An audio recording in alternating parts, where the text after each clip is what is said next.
live now. Welcome back, everyone, to the afternoon session of our Select Committee meeting on blockchain, financial technology, and digital innovation technology. We have a few more topics ahead of us this afternoon, but the first thing that we're going to look at is some brief updates on our working group activities.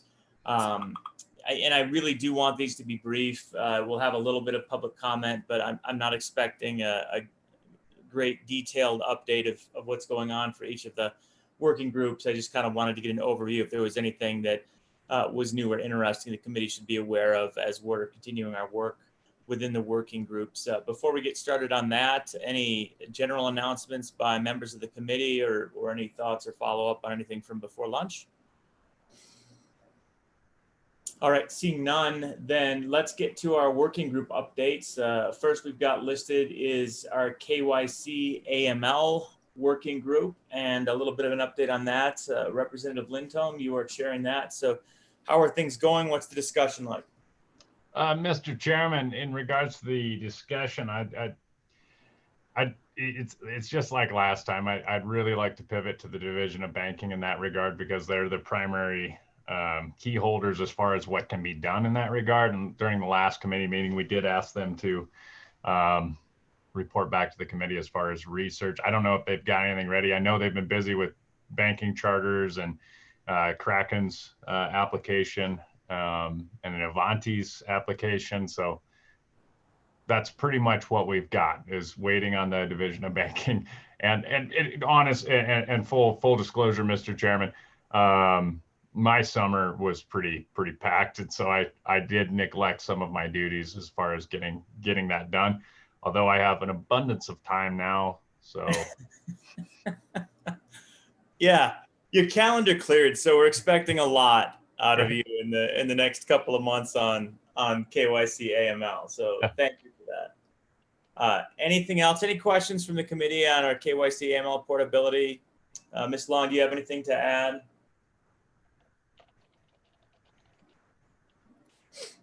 No, Mr. Chairman. Great. Okay. Anything else? Let's see, Senator Nethercott, I think you're on that one as well. Anything to tack on? Okay, good deal. All right. Final thoughts on that. Appreciate the update there. Next is digital identity. So we've had some nice progress, I think, in the working group. We're really focused on definition of digital identity and trying to figure out how we can enact and meaningfully include a definition of digital identity in statutes. We have brought into our working group some experts from around the country that have been looking at digital identity law in recent years, and it's, I think, a very good group. So that group right now is spending some time trying to work on drafting what a cohesive digital identity definition would look like, first of its kind in the country if we end up moving forward with it, and then how, as I said before, we would be able to enable that. So I'm confident that for the September meeting, we will have a piece of legislation to bring that will have that definition. Hopefully we've identified some good places in statute to put that definition and then some hooks into some other areas of state obligations that we believe will be rational as we start moving forward. So good progress there. We've got excellent people on board. I am confident as well that they'll be joining us at the next meeting. So I'll have an opportunity to introduce some of the legal experts from around the country that we've really been benefited by and have the honor of working with. They've volunteered some of their time, recognizing the leadership role we've had in the past in some of these areas. So we're very excited to have their participation and collaboration on it. All right, any questions on digital identity? Okay, seeing none. Up next, we will look at decentralized autonomous organizations. And let's see, who would like to chat about the progress on DAOs? Usually it's Representative Olson sharing that, but he had to go do a little bit of work. So I'll cover. We had some follow-up conversations, and I believe there's some work being done again by a partner from the private sector that's working on trying to address some of the concerns that were raised by Representative Greer and others, exploring shortcomings of statute, how we would go about implementing a decentralized autonomous organization in the state of Wyoming, what you can't do currently, and then how we might put together an appropriate approach, probably working, as a few of us discussed, from the perspective of start with an LLC and then identify what an LLC can't do for you, and then clarify as kind of a special implementation of our LLC statute what would need to be clarified within statute to achieve the interest of a DAO. So that's the approach that's underway. And the hope also is to try and come up with a few case studies, some concepts of, all right, well, we want to use it in this instance, we want to use it in this instance, we want to use it in this instance, and then be able to walk through those case studies so that we have some understanding of how statute would and wouldn't appropriately mesh with those, I guess, enablements or embodiments. Did anyone want to follow up on that? Chairman Olson's not here to weigh in, but I'm happy to provide an opportunity for other members too, and Representative Greer, Senator Nethercott, and Mr. Kaufman. I know we've had a conversation as well. Is there anything I missed there as far as kind of our progress and where we're at? Go ahead, Representative Greer. Yeah, Mr. Chairman, I think we kind of kicked around the idea of, one, doing what you said, just find what is missing under current law, what is needed.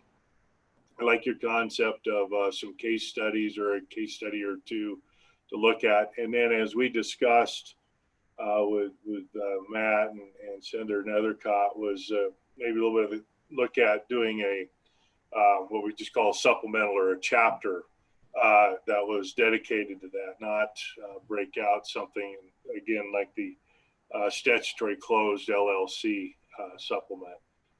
Maybe something along those lines to address some specific issues and maybe make it crystal clear. And I'm good with exploring that. I think that works. Great. Thank you, Representative. Senator Nethercott, Mr. Kaufman, anything to add? No. All right, great. So we're not looking really to explore deeply in this today. We will open up and invite public comment. I think we may have some public comment, if I'm not mistaken, on this topic. But before we get into that public comment, I'll say we are going to go into much greater detail on each of these topics in either our September or October meeting, or potentially both. So I want to make sure public comment is concise, kind of to the point, and raises some new ideas that we might want to be considering as task force members as we move towards drafting on these topics. So we'll try and stay concise, but with that, Kelly, who is our first member of the public that would like to provide testimony? Mr. Chairman, I think we have Ben Hamill from Microsoft. Excellent. Very good. Please let Ben in.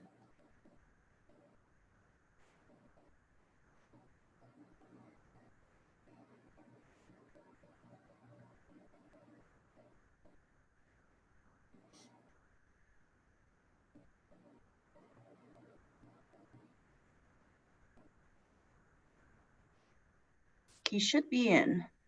Yeah, I see him in the room. Now I think we can hear him, and now we can see Ben. All right. Hi, Ben. How are you? Wonderful. And yourself, Mr. Chairman? Great. Welcome to the committee. Please introduce yourself for the sake of those watching, and the floor is yours again.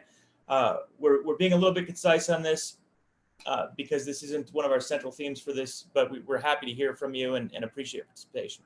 Okay, thank you very much for the time today. So my name is Ben Hamill. I work for Microsoft Technologies. I'm the Director of Strategy around digital identities across the US for all state and local governments. And today I'll be speaking to you about decentralized identity.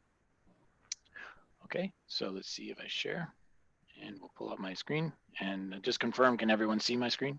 Yes. Okay, great. So what I'd like to today in brief discuss with you is this is a very large and deep topic. There's a lot of activities along the U.S. Going around this, but what I wanted to focus on for today's topic was around the incubation of this idea of decentralized identity. Each of us has a need for a digital identity.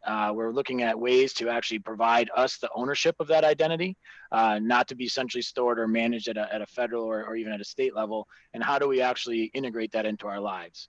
We want to provide the concept of a complete control over our identity and how it's accessed and used. And that's super important in terms of today's world of privacy, knowing where our information is being stored and where it's being managed. And traditionally in the past, Microsoft has taken a more focused approach of managing your identity and providing tools to do that. We've made major investments in being able to support this concept. And in one of those ways that we're supporting that is our commitment to standards. So we're one of the founding members of what's called the Decentralized Identity Foundation. This is a foundation that really looks at utilizing open standards and basically providing the vision here, enabling the world with a decentralized identity solution that allows entities to gain control over their identities and allow trusted interactions. I think that's important to understand because if we were to go to a more centralized managed model, we would all have to discuss where that is stored and how identity is managed. But by putting the ownership into an individual's hands, that creates a huge opportunity.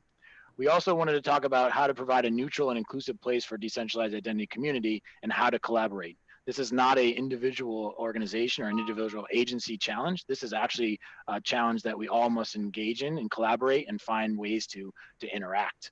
We want to cultivate these ideas. This is an emerging technology. This is not something that's been implemented and has a lot of deep roots and doesn't come with a lot of past experiences. It's really an opportunity in greenfield for us to take advantage. I wanted to talk a little bit today about, I know, contributions of state like yourself, the committees. I basically tip my hat to having this even conversation today because this is a very future thinking, but today challenge that we're faced with, right? And if we go after this in a more standardized and more collaborative way and looking at ways that we can incorporate this into our lives, I think we can all benefit significantly. One of those things I wanted to talk about today, and of course, we're not here to talk about technology in depth, but I did want to mention that this design of our architecture is leveraging blockchains and distributed ledgers. So that basically, as you're aware, is the ability to not have a single managed entity control your identity, but it's to create centralized trust between all of us that want to be able to interact with a user's identity. And here you'll see at the circle a user, and within that user, you'll see that there's 3 different connection pieces. One being an identity hub. This essentially you can associate with a digital identity wallet, and it's not necessarily equal to something you know today you have in your wallet, but it's a compilation of all those identities and some of your behaviors so that we truly know who you are as a user. We have the concept of a user agent. This is how the user themselves will interact with that digital identity wallet and provide an assertion of who they are to a requesting activity.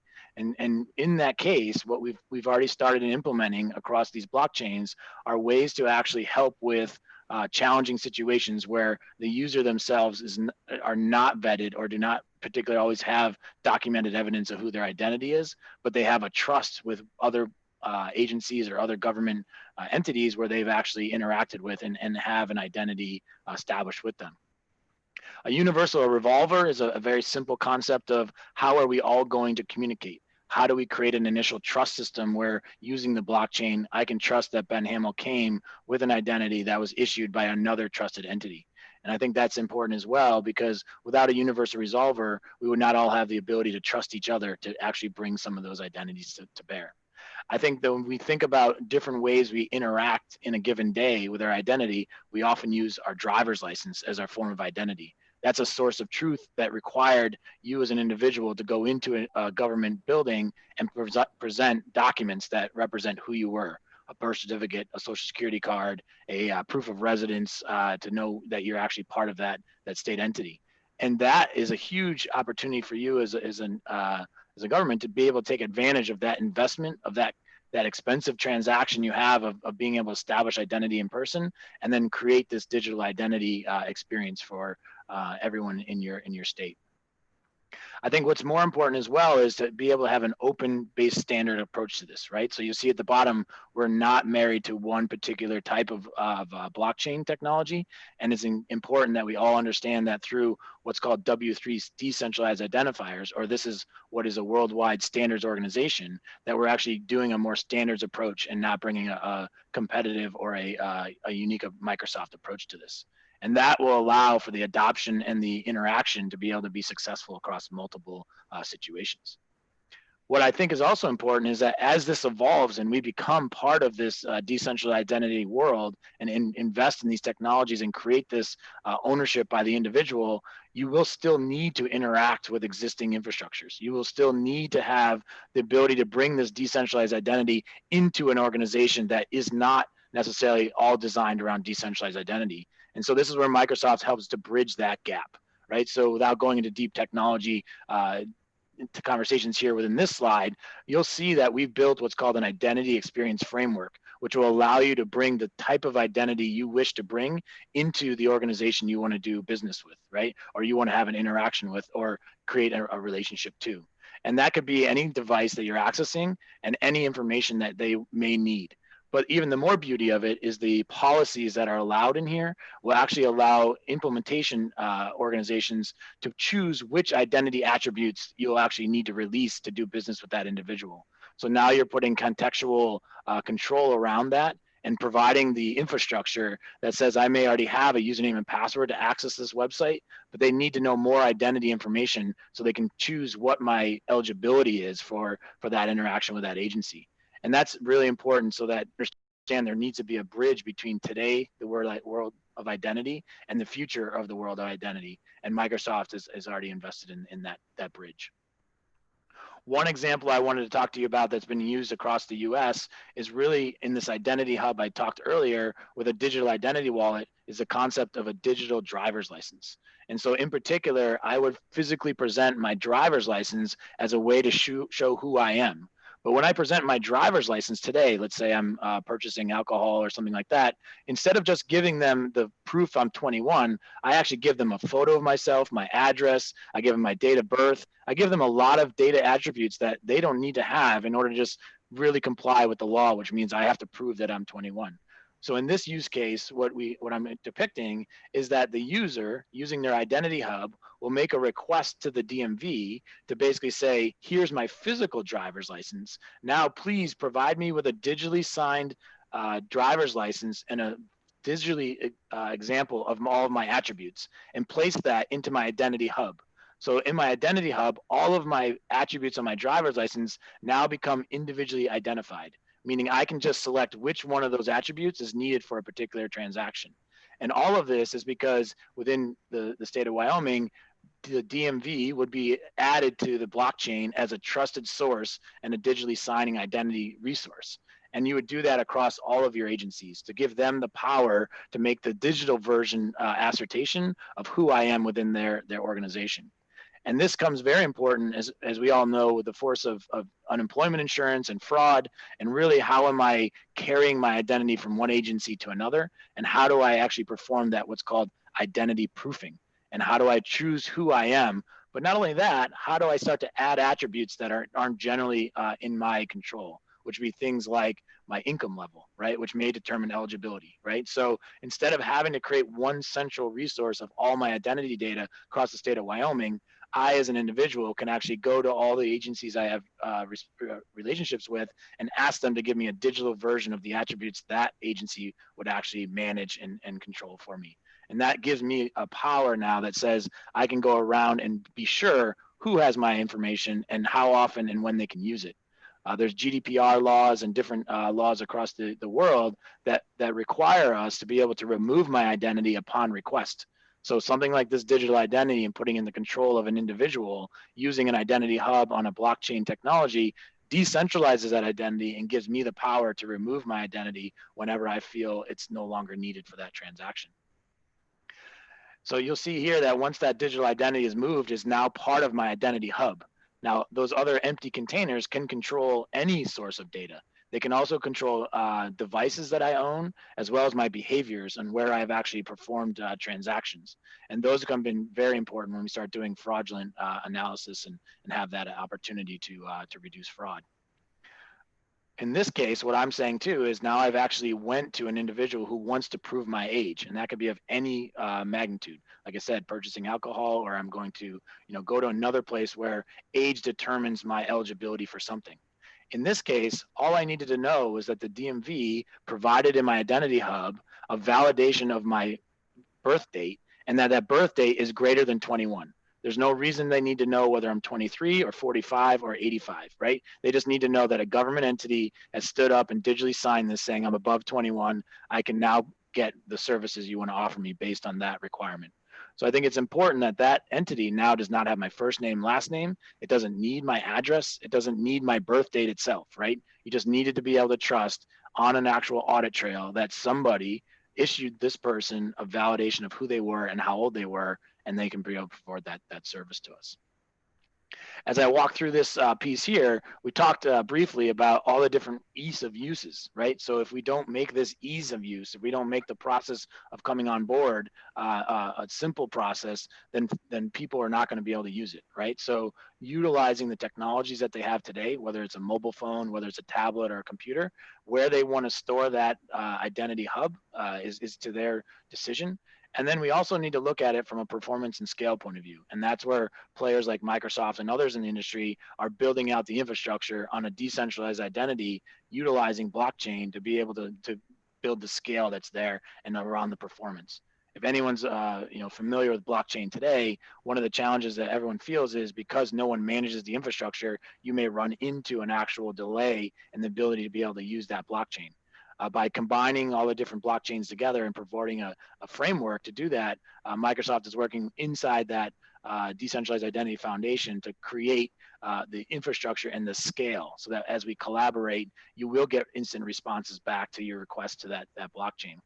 And the final one I just wanted to talk about here too, because I know you wanted to speed up time a little bit, and I'd love to open it up for a couple of questions if you had any, but we really would like to collaborate and contribute, but give you a sample here of all the companies that actually are collaborating in the Decentralized Identity Foundation, and really understanding that we all believe that without collaboration, organizations and governments like yourselves will not be able to take advantage of this, and it'll be too costly, or it wouldn't be feasible to actually implement something. So again, I wanted to be respectful of your time today. I know you're doing, and maybe open it for any questions you may have. Thank you, Mr. Hamill. I appreciate that. Committee, any questions for Mr. Hamill? And I don't know. Let's see. I'm gonna stop the screen share so I can see the other participants, if that's okay. Let's see. All right. Committee, any questions for Mr. Hamill? Mr. Hamill, I have kind of one question that is something that we focus a lot on, which is what the state can do, in your view, to enable these efforts that you're discussing. In other words, putting in place a governance legitimacy for a distributed identity, digital identity, without holding things back, without making it so that we're quashing innovation and failing to provide the neutrality that you're looking for. So when you think about what you want and what Microsoft wants from a state in terms of digital identity governance, what stands out to you? Sure. There's a couple of things I can address with that. Essentially, reviewing your legislation to understand, to make sure there is no blockers in terms of the ability to have a second form of your identity in a trusted format. I think a lot of states that I've been working with have identified that they've just always trusted the driver's license as their form of drivers or of identity, and they never really thought about the individual attributes on that. And they really always have legislation around your privilege to drive, not around the definition of its use for identity. So I think from that point of view, just reviewing and making sure that the legislative is not hindering of that. The second thing I'd say is implementing and thinking about the framework of registering different agencies for the attributes they actually manage on a daily basis. Okay, so in the case of Wyoming, yeah, the motor vehicle agency is the one where primarily everyone goes to get data attributes. But when you actually start looking at the source of truth and looking for different attributes, you'll find that other agencies are maybe better suited to basically manage that particular attribute. And so as you expand that out, enabling the ability for any agency that handles an attribute of identity to be able to digitally sign that and provide that.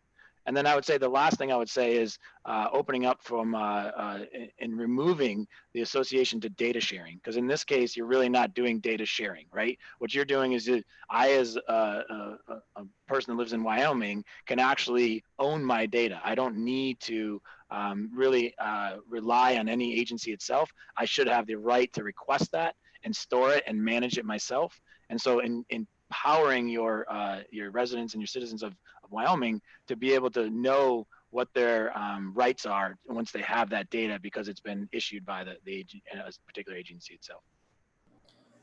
Thank you, Mr. Hamill. Follow up on that. So let's speculate that Wyoming does those three things. How would that change things for Microsoft in terms of, all right, well, now we're going to go do what in Wyoming differently from what you did today, if that makes sense? How would that change things for your corporation? Yeah, so I think it's an interesting conversation. So I think the other piece this does is it won't just be a success if all you did was combine agencies, right? So you need to look at the entire experience that identities use throughout your state.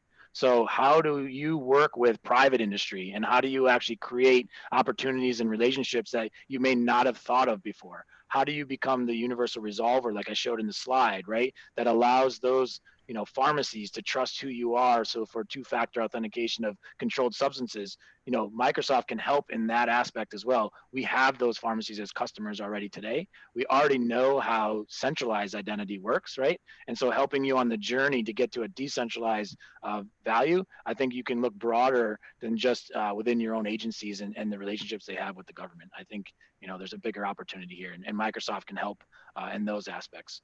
I also think that Microsoft would welcome the concept of being able to find a place of someone thought leadership, right? To implement and find a scope of work to actually prove out this concept, right? And be able to show how we can solve some of the challenges, generally hindered by physical driver's licenses or identity attributes, and in a centralized manner, and adapt to that as well.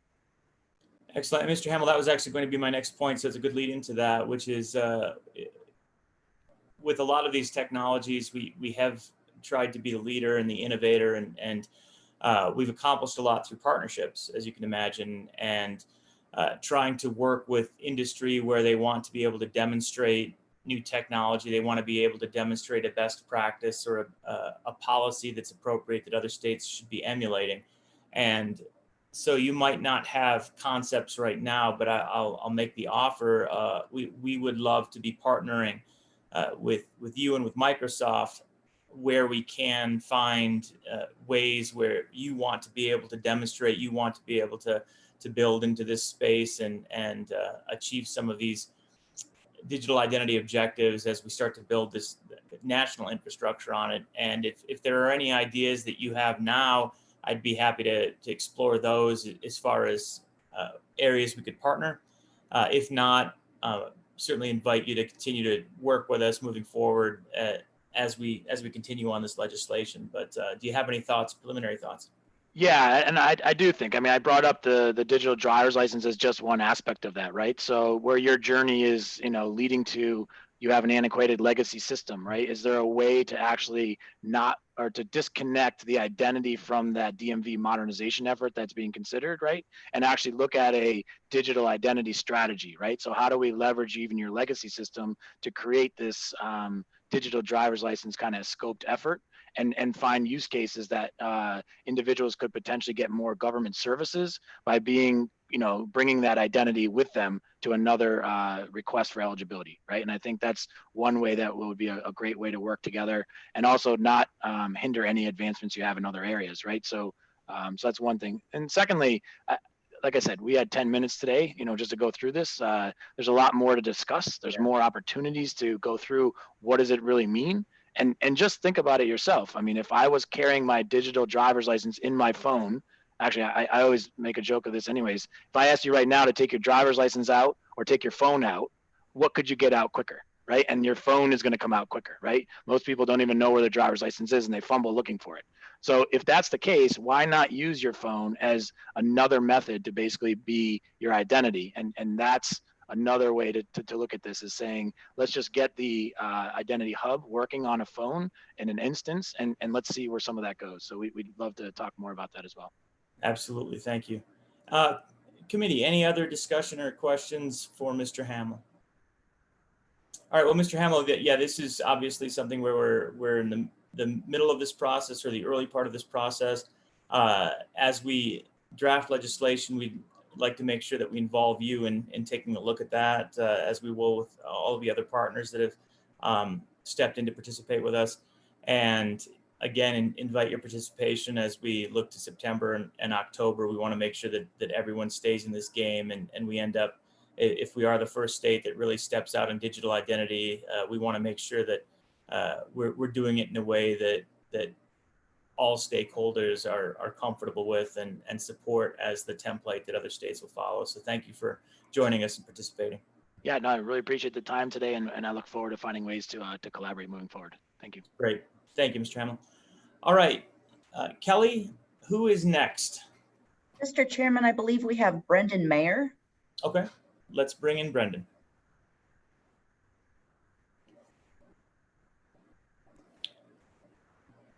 Welcome, Brendan. You are you're a little bit sideways, but we do see you on video.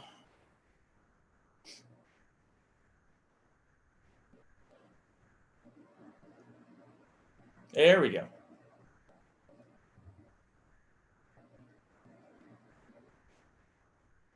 Welcome, Brendan. You're on mute, but please identify yourself for the committee.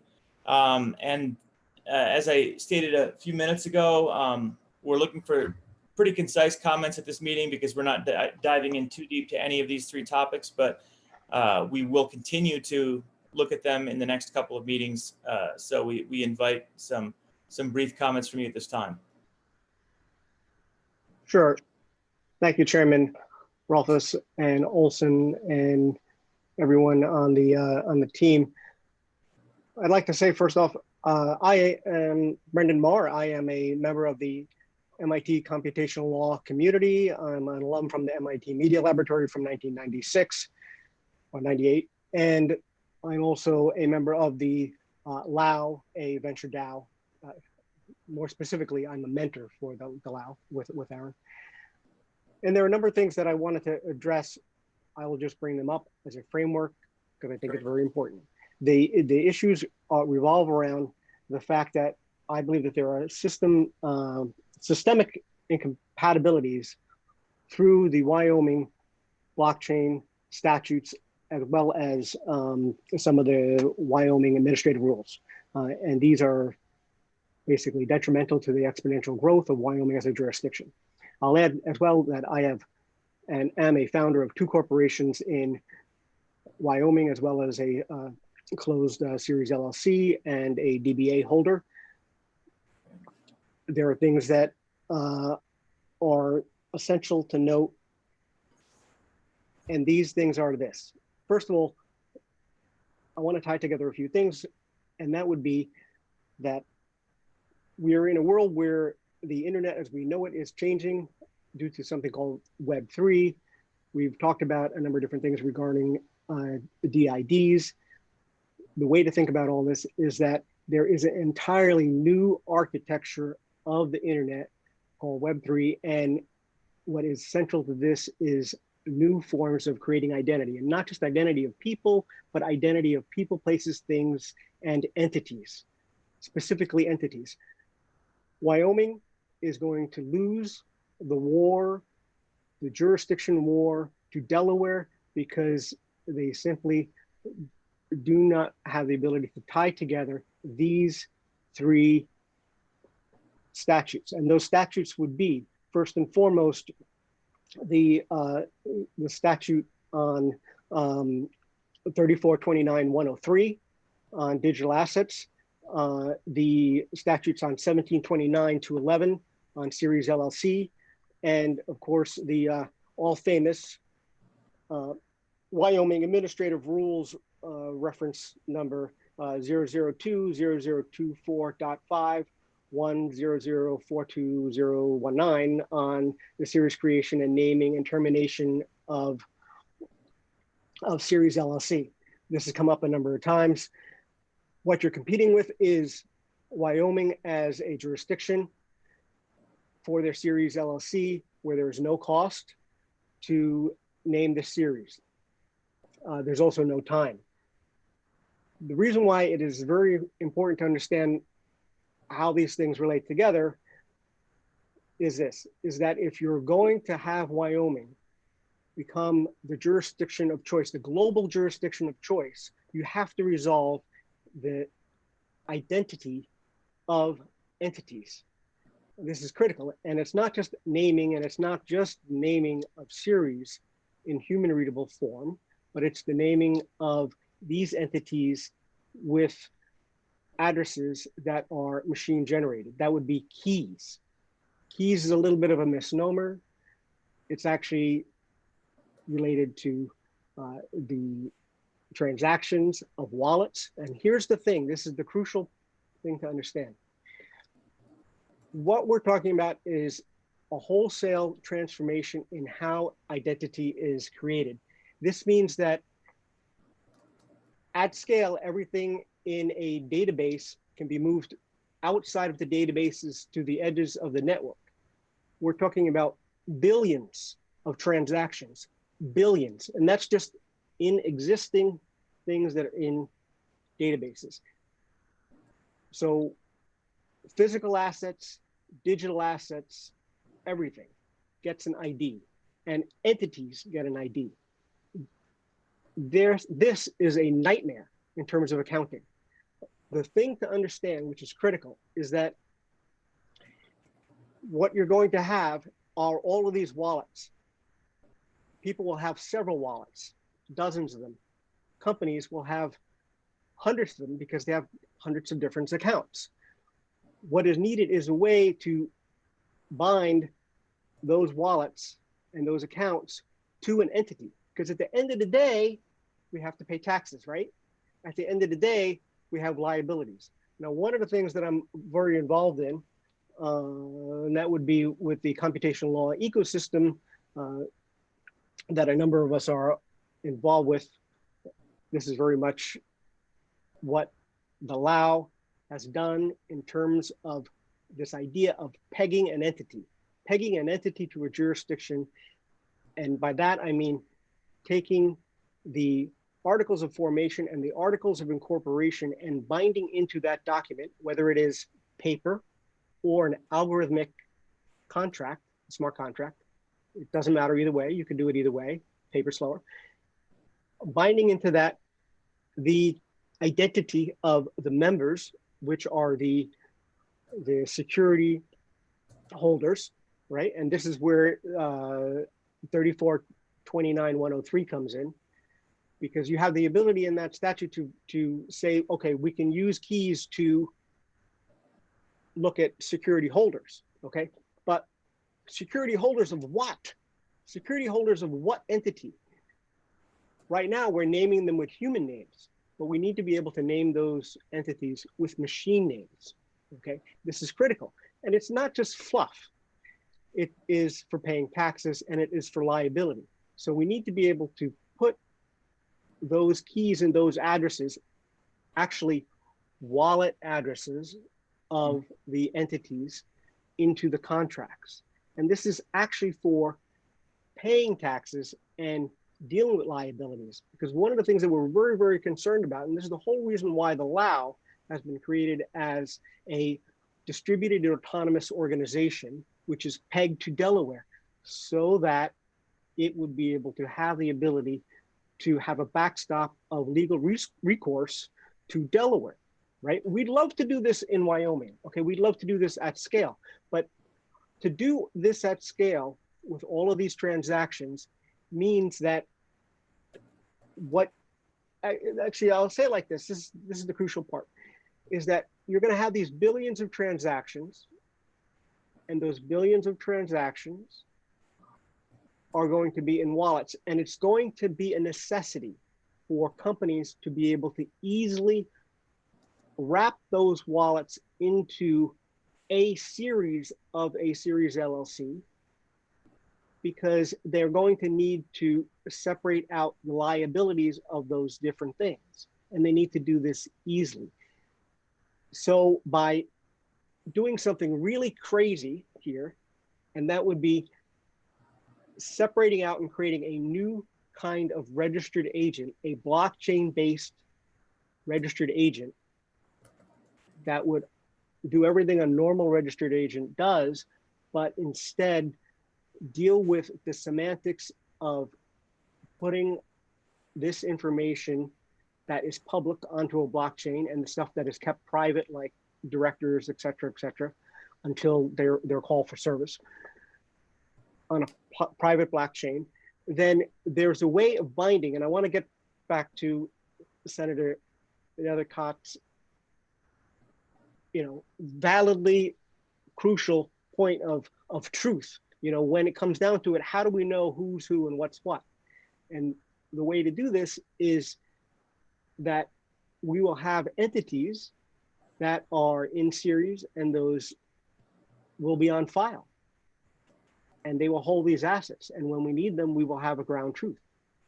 And I'd love to talk to you more about these things. I know I'm taking up a lot of your time and I'm packing a lot of things in, but God bless you all. This is amazing stuff.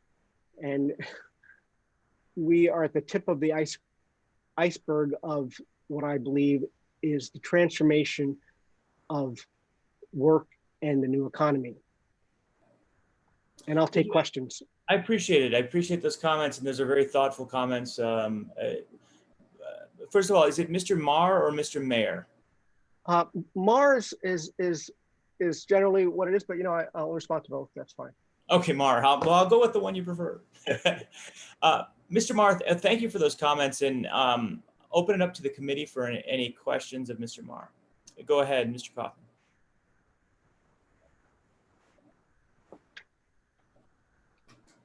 We can't hear you, yeah. Matt, even though you're actually unmuted, which is odd.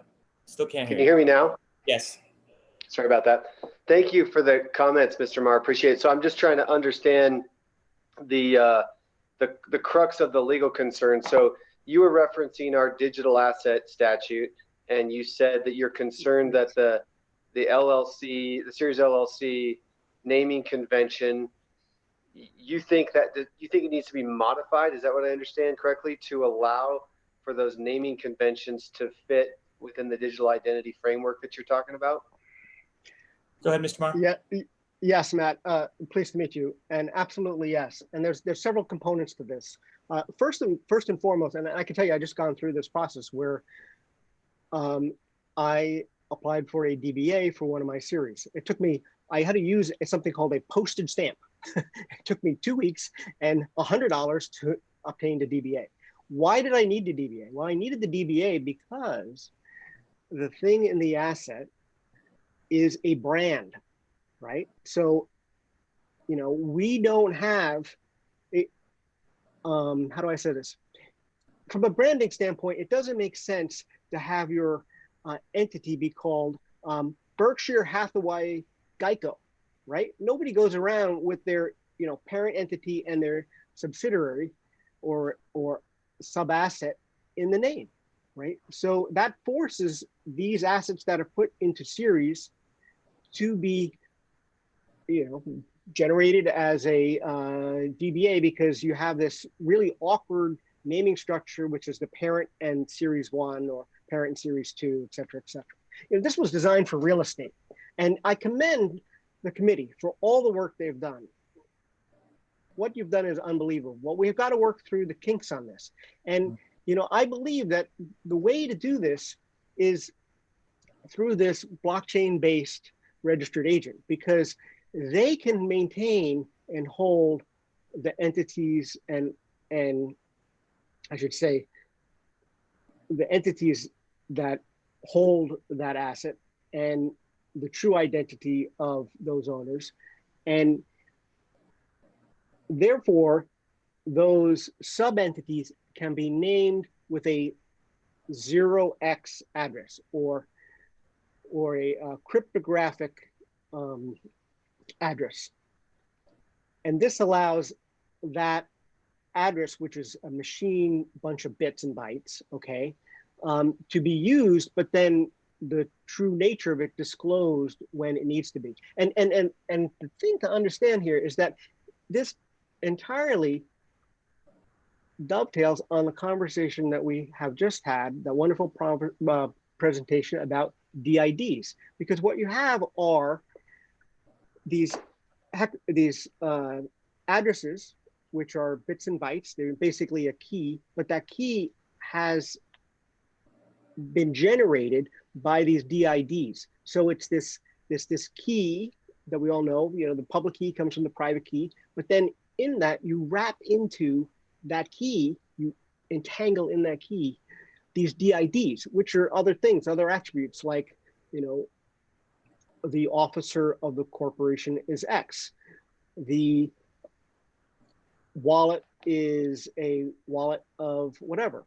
Or, more importantly, if it is an NFT, a non-fungible token, which is a unique identifier for something, which can be either physical or digital, or maybe it's something in the real world that we all know and have, like something that I know Representative Greer has some affinity to, which would be bundles and bags of sugar, right? So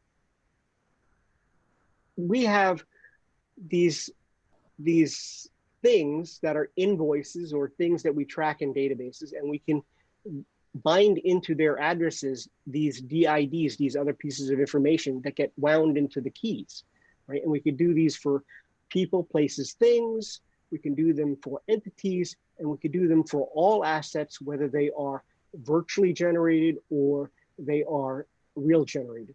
And this is how I see it. Am I going off the rails here? No, I just want to make A little sure. deep on the rails, but very deep. Go ahead, Mr. Coppin. No, I'm sorry, Mr. Chairman. I didn't mean to jump in. No, just one last follow-up. I just wanted to make sure that I understood, because, and maybe I'm oversimplifying this just so I can understand it. But what you're really just wanting to do is you're making an assumption, first of all, that these service providers, wallet providers, whoever will want to use a Series LLC because it's just a logical mechanism to create sub-entities and have a legally separated interest of whoever these parties are. And you just want to be able to build that digital identifier into the name of the entity so that it's consistent with the statutory framework, consistent for the Series LLC. And then theoretically, the blockchain registered agent could essentially track and report for all of those entities in an automated fashion. Is that the trifecta you're talking about? Mr. Marr? Yes, that is.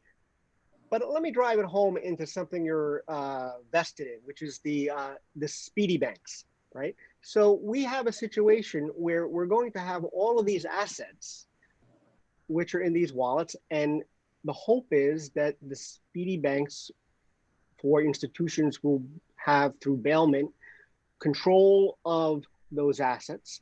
And in doing so, they are going to need to be able to have access to the entities to which those public keys and private keys are attached, right? Because what you figured out is beautiful, right? You worked out the public key, private key, the speedy part, the bailment, all this stuff is great.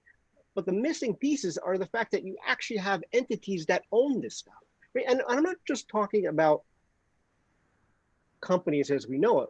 What I believe is going to happen, and what I know is going to happen from those of us in the community, is that we are going to create a vast number of LLCs for lots and lots of people, right? And they will have, in this new economy, multiple streams of income from multiple different sources, right? So it's not just about companies, but for those people who are not savvy with the wallets and stuff, and you have institutional investors, there's going to be a whole part of this which has the institutional component, and there's working this into the speedy framework because you're going to have to do that. Thank you, Mr. Marr. Go ahead, Representative Greer. Yeah, so you mentioned institution. Okay. So I'm going to ask this question because I can't speak for the Secretary of State, but I do know this is a concern. And so I understand the concepts, and Matt did a good job of laying those out. But so what I see is a series, the LLC, the series are there, and they're, but what, and this is one of the things LLCs provides us, even in the most traditional sense, going back 20, 30 years, is the ability to move assets in and out of it. And that is where this apprehension, I think, institutional apprehension comes from, is there's nothing, there's no traceability of those assets that go in and out. So you're speaking in terms of what's filed as an LLC, doesn't tell us ever what asset is in there. Just tells us it's filed in Wyoming, who the officer is, and where you have a point of contact. Oftentimes, it's a commercial registered agent. It's an office in Wyoming, and so I think that's where that concern is on that naming convention. Is you have the chance to set up all these wallets. They're not identified till you go to one particular point. I'm probably fine with that. It's just the movement of assets to that, virtual or otherwise. And I think that is a concern. So just maybe address that a little bit of why we shouldn't be concerned about that. Mr. Marr, go ahead. Sure. Well, first of all, you can already do this in Delaware, right? Because Delaware, the series children do not have to be reported to the state unless you go from a protected series to a registered series, at which point you apply for a file number and whatnot. So contractually, you could already do this, which is why right off the bat you've already lost the jurisdiction. Now that doesn't mean that just because Delaware is doing it, you should jump into a burning building, but it is being done. And to get to that issue of traceability, it really goes a lot more back to the DIDs. In some ways, there are going to be many more points for discovering true identity of things than you have now. Now that doesn't mean that you don't have bad actors, but if you're doing something along the lines where you have a blockchain-based registered agent, and you could do this very simply, right? You don't have to do it across the board. You can start off and say, okay, we're gonna start this, and we're just gonna let these things called DAOs do this, and it's basically sandboxed. Everything remains the same, for the normal folks in the world, and the folks who are developing the DAOs and these other things, they will have an opportunity to work through these things. And I don't want to get hung up. It's really important not to get hung up on the whole series LLC part of this. I mean, I brought it up, and true, I believe in that, but it's the same problem. Entity naming is the same problem whether you have a series or not, because at some point at the end of the day, you have to name an entity, and it has to be compatible with all of these other types of cryptographic methodologies. And this stuff is coming fast. Yeah, Mr. Marr, that makes perfect sense to me. And I think the concept is, whether you have a machine usable map or identifier to a unique identity, such as a corporation or an individual that can interact. And we don't have that, certainly. We have names of corporations. My corporations have names, but they don't have an IP address, so to speak, right? If I want to interact with it, I need the public key that I can engage with for that entity, and having some sort of a registration associated with that. So I have a lookup function I certainly understand what you're getting at, and I think there's a lot of merit to that. I don't think anything precludes, honestly, in existing statute that happening as a business in Wyoming, but I want to explore with you some of the nuances of your ideas. I think we'll have to do that, and I'm happy to schedule a meeting with you maybe next week or the following week to dive into this further, pull in some of the others, and try to understand what barriers are potentially in place in Wyoming statute that preclude us from doing that, other than the fact that we chose a naming scheme that doesn't quite do what you want it to do. Yeah, go ahead, Representative Greer. Yeah, so Chairman Ralph said, I'm kind of intrigued by this because, you know, you do your annual reporting online. If you have to go in and if you know your entity's number, right? So every LLC or corporation or limited partnership or whatever you have has a number associated with it. And so I, unfortunately, usually have to go in and look up my entity and then get the number and then paste that into the form to be able to go ahead and do that. What prevents that from having a number and an IP address, right? It's just another step in updating the software. If you had a public key there associated with it, you're getting a long ways towards what you're saying, Representative Greer, and then you might want a few of those. But if my public key for my company were available, somebody could sign using their private key and transfer me funds, for example, that only I would be able to acquire. So that is similar to the concept, but I think Mr. Marr would like it extended and extensible. But yeah, I think that gets at some of his objectives. Co-Chairman Olson. Yeah, thank you, Mr. Chairman. I don't want to belabor this, and I do think Representative Greer just hit the nail on the head. And I have a lot of experience with this. Just to be clear, the naming conventions has nothing to do with our statutes. The statute as intended meant to do actually more in line with what Mr. Marr wants and envisions. It was a very open system in terms of naming conventions, because he's 100% right. No one, if you're creating all of these subsidiaries, the asset in itself, a lot of times, most of the time, is in the name itself. And so that was the original intent. As I worked with the Secretary's office, the problem became exactly what everyone's discussing. It's simply, how do they map and know who's who? I don't know if Representative Greer will recall, but we had a bill to solve this problem, actually. We had a bill to eliminate the naming conventions and fund the Secretary of State's a very nominal, I can't remember what the dollar amount was, but maybe it was $100,000 at best. We worked with the Secretary of State's office. We said, how can you not just assign these identifiers in your office? They said, oh, Representative Olson, we can do that. We just have to recode some stuff and it costs money. And we said, okay, how much? And they said this much. And, you know, it was 100,000 or whatever. And we put that in place. And yeah, that bill was selling through the House. And oh, Representative Greer, now I remember what happened to it. You decided that it should probably die, and I don't know why. Maybe you could elaborate, but at the end of the day, I think there is a very workable solution that gets us the baby step.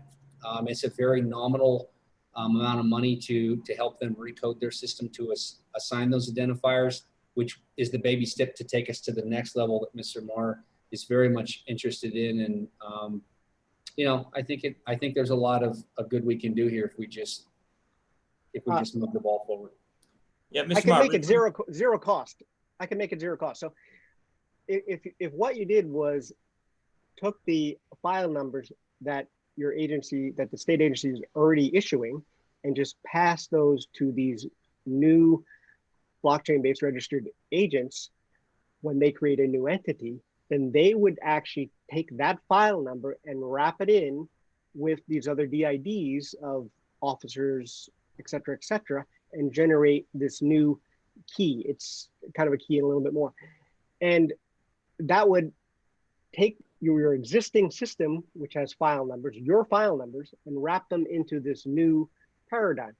But here's the best part, is that these new registered agents they are actually able to handle the nuances and changes of the technology, right? Because, you know, it's very easy to say, okay, you know, you have a key, right? But there's a lot of nuance in this. These keys are different lengths, right? There's different kinds of keys. They change over time. They're different encodings. You know, the fact of the matter is, as a state agency, you're never going to be able to keep up with this.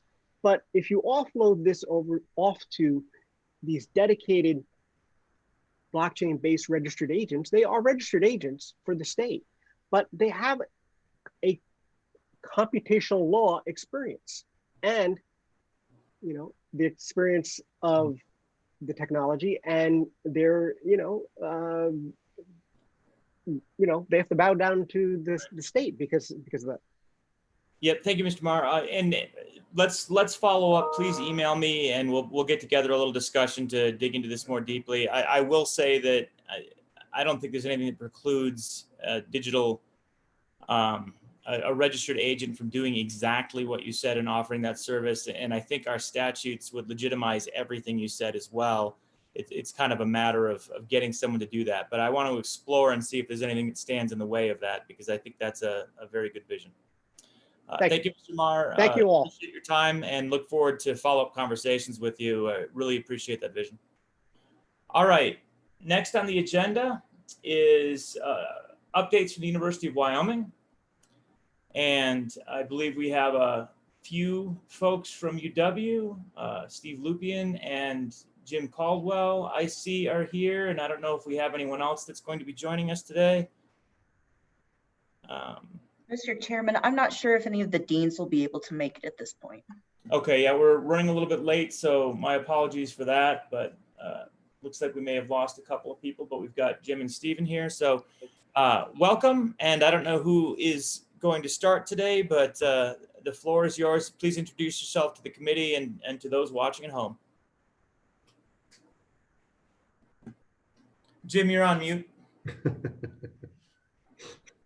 My Zoom skills are lower than they should be. Okay, thank you, Co-Chairman Rothfuss, for this opportunity to speak. My name is Jim Caldwell. I am a professor of computer science at the University of Wyoming and have been involved with your committee before they were actually a committee. They were a task force, and it's been quite a long road, but I feel like we've had huge success with the work that the select committee and its predecessor, the task force, had done. I am trying to recall, could it have been 2017? It was certainly 2018 that I was asked to present a proposal for sustainable blockchain education and research program at the University of Wyoming.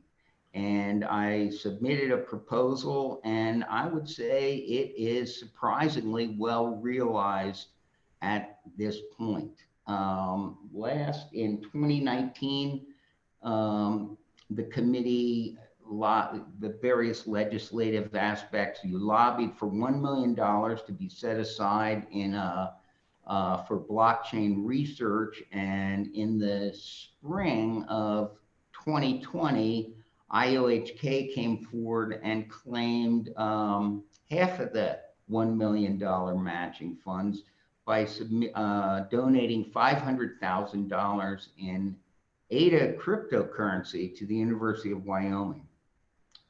And the matching funds on that were a little bit unusual because UW had to chip in an additional to match that 500,000, additional 300,000 from UW. And so we've got all those funds are in place now. We started the lab to run at the IOHK UW Advanced Blockchain R&D Lab. We call ourselves WABBLE. And we started in February with regular research meetings. We have 3 faculty members working with us. We have 2 PhD students and 2 master's students. And we work regularly on projects. We're working on a number of projects with IOHK research which some people may not realize has a very extensive network of university research affiliations with some top universities, University of Athens, University of Tokyo, and University of Edinburgh in Scotland. And so we've been working mostly with the folks from Edinburgh. So those funds have been collected. The lab is going. I think the long-term plans from IOHK point of view is to keep funding this lab in an ongoing fashion. And if that's true, then you know, this could be a very long-lived project, which they have done with the other you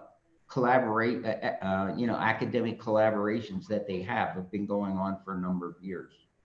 So I am very excited. I've been having more fun since stepping down as department head and starting to actually, you know, work on research with IOHK. I'm having more fun than I've had in years. And it's really intellectually exciting and challenging. So I guess at that, I would turn it over back to the committee for any questions that anyone might have.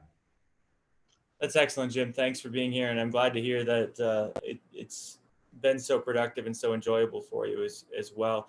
Any questions for Jim at this time? I've got a few. Oh, Representative Lindholm, I see you're lighting up. Yeah, thank you, Mr. Chairman. Mr. Caldwell, really appreciate you being here and your dedication to the state of Wyoming and the university in regards to pushing this initiative forward. It's pretty cool to see, considering this whole deal started with just a wild ass idea. So, Mr. Caldwell, in regards to the lab and what's going on there, and you stepping down as department head, what kind of blockchain classes are being taught right now? Go ahead, Jim. Representative Lindholm, we have, we're regularly teaching a blockchain programming class, which we have professor of practice, Philip Schlump, teach that once a year, but then we're injecting blockchain into the other classes. For example, we have an advanced database class this semester, which is focused largely on blockchain applications in the database field. Last semester, we taught a very interesting freshman seminar on it's part of the advanced program. What are they called? Honors program. Honors students took that course. And it was kind of a quick start introduction to programming with Python, doing data analysis.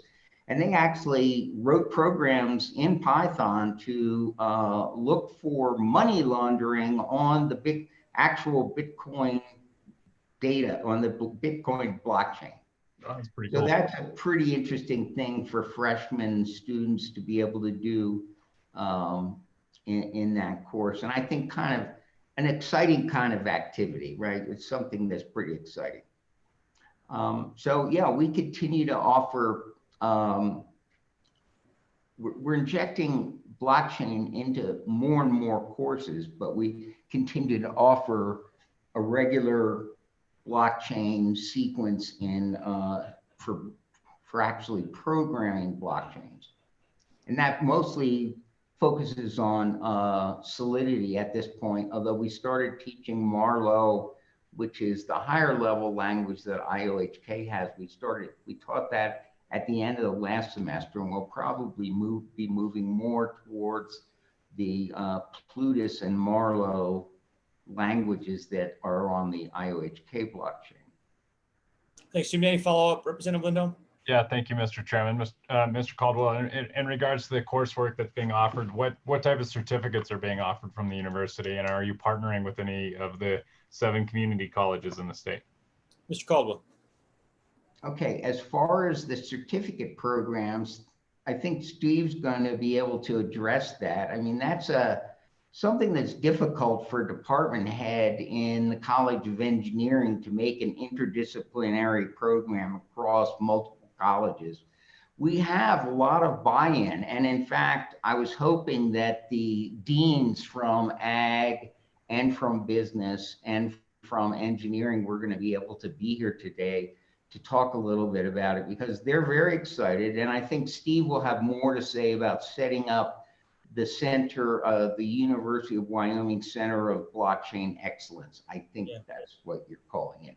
And so I'll let Steve address that. As far as community colleges, we have not integrated very well on the blockchain education with them. I think the thing is that we have very strong articulation agreements right now with the community colleges in terms of the computer science program. So any of the community colleges which has a computer science program, their students can enter computer science, and after finishing their study at the community college and get their associate's degree and end up getting their bachelor's degree within 2 years at the University of Wyoming. But we have not yet started offering, and maybe now that COVID-19 is forcing all the courses to go online, we might try offering, like, for example, that honors course on programming, on Python and data analytics programming. We might try offering that at the community colleges. Great, thank you, Professor Caldwell. Let's use that as a transition then to Mr. Lupien and hear from him on his efforts with the center of the university. Go ahead. Well, certainly. Thank you, co-chairmans Senator Rothfuss and Representative Olson, and certainly members. Thank you for allowing me the opportunity to speak. I'm also speaking on behalf of 3 deans that wish they could be with us, but with the scheduling and some meetings that they've had, they were hoping to make it, but another meeting stepped on it. And behind this initiative is Dean Barbara Roscoe of the College of Ag and Natural Resources, Dean David Sprott of the College of Business, and Dean Cam Wright at Engineering and Applied Sciences. We are also working with the College of Law and the School of Energy. Together, we're pretty pleased to announce that 2 weeks ago, President Seidel approved the formation of Blockchain Center of Excellence. Am I allowed to share my screen, Mr. Chairman? You are.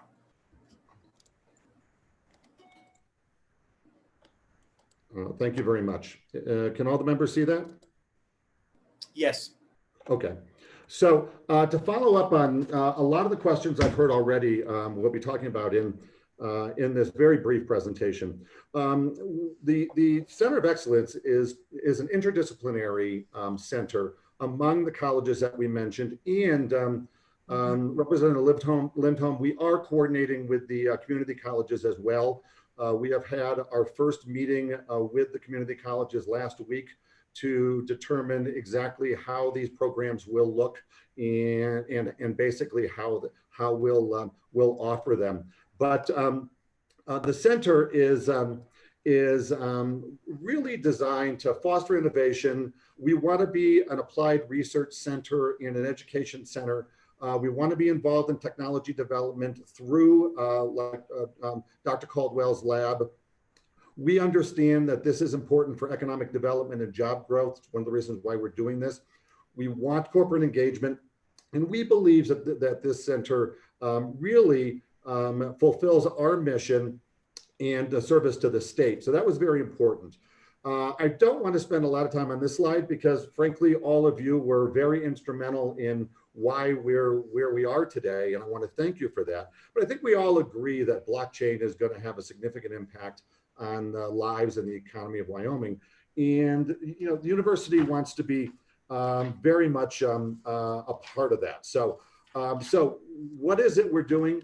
Well, listen, first of all, we're strengthening or using the strong relationship that we have with our state government and the business community. UW is unique in that being the only state university in the state, you know, we really have some synergies that really doesn't exist in universities around the country.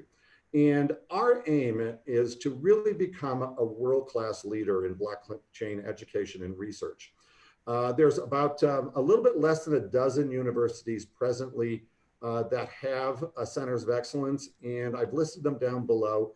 You know, this puts University of Wyoming in some pretty rare air, and we'll be partnering with at least half of these universities listed so far. And I think that'll be a real benefit to the university and the state, and particularly our students. As I mentioned, it is interdisciplinary, which is a little bit different than what many of the other centers are around the country. Very often, they're located either in the College of Business, or they're located in their engineering or their computer science department. University of Wyoming truly is doing something unique by bringing in all of these different constituents within the university, and I think that's going to make our program a little bit special. And so what will we be doing? We're going to be the centralized point for strategy, planning, information sharing, networking, fundraising, and a host of other things that I'll briefly go on to in the next slide or two. What are our objectives? Of course, our first objective is education. And, you know, we believe that it's our responsibility to not only educate students, but also the business community as well about this new asset class. We do want to create a world-class research hub through the College of Engineering in particular, and the lab. We will be working very closely with the lab to feed them projects and business opportunities. And Dr. Caldwell and I will be working very much hand in glove, both with the center and the lab. Businesses are a very important part of this, because we do believe that this is important for the for economic development and for the economic health of the state moving forward. I know that was a consideration of all of you when you created this legislation, and we want to follow up on that. And what are we doing? And this will answer a number of questions I've heard already. We are presently in our 2021 budget year. So we are presently putting together undergraduate minor programs that will reach across, presently it's the College of Business, College of Engineering, College of Ag. And that will include two courses that are offered across those colleges, a Fundamental 1 and a Fundamentals 2 class. And then each of the colleges will have blockchain related courses that will fill out the remaining of the 12 credits necessary for a minor. We are also beginning to work with the College of Law. They want to create a concentration in blockchain as part of their JD MBA program. So we're just beginning to get that together. We are developing a graduate certificate, which will take a little bit of time to get that one going, as well as continuing education for the citizens of Wyoming and our business community. We are actively seeking research grants, and they will be both in the lab as well as business, ag, and potentially even law research. We've got a number of companies that have already approached us that want to utilize the university for research. We are looking to build our bench strength among the faculty here. So we're not only partnering with other universities for affiliate and adjunct professors, but we are also going to be actively both recruiting and training existing resources so that we can really develop some world-class programs to Representative Lindholm's questions. I think you all know about the hackathon. I think you all know about the lab. The other thing that we're doing is we are actively seeking strategic partnerships. As I mentioned, community colleges are a very important part of that. that is a very important initiative that the new president has asked us to really take a leading position in, because he thinks blockchain and one other program, which is our hotel management program, are perfect candidates for the community colleges. We are seeking and have already gotten some industry collaborations that we'll continue to expand on. As I mentioned, other blockchain centers, in particular, the University of Arkansas wants to partner with us. They have a very similar applied approach that we have. Theirs is very supply chain focused, as you would imagine, with Walmart and JB Hunt and Tyson Chicken in their state. We are going to be a little bit more broad in our focus and include obviously fintech with the Speedy Banks, ag, power and energy, and even law enforcement. We've had one brief meeting with the FBI, and we're speaking with the DCI so that this center could be involved in cybersecurity as well too.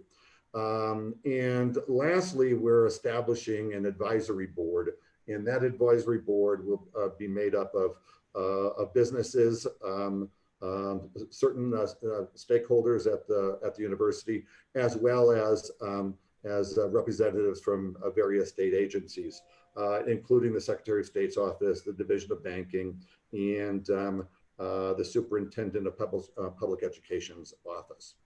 Lastly, funding is coming from a number of different sources. We are seeking and have gotten some initial support for industry and donor support. We will be getting research fees, conference fees as well. The hackathon now falls under the Center of Excellence, so the hackathon sponsorships will be a source of funding. Our advisory board members will pay an honorarium to participate. And then lastly, and this is thanks to you, we are utilizing the remaining of the state matching grant that you put in place. And as Dr. Caldwell mentioned, in order for that to happen, the various colleges have to make contributions as well, and that has happened. So we've been up and running now officially for 2 weeks, and with that, I welcome any questions.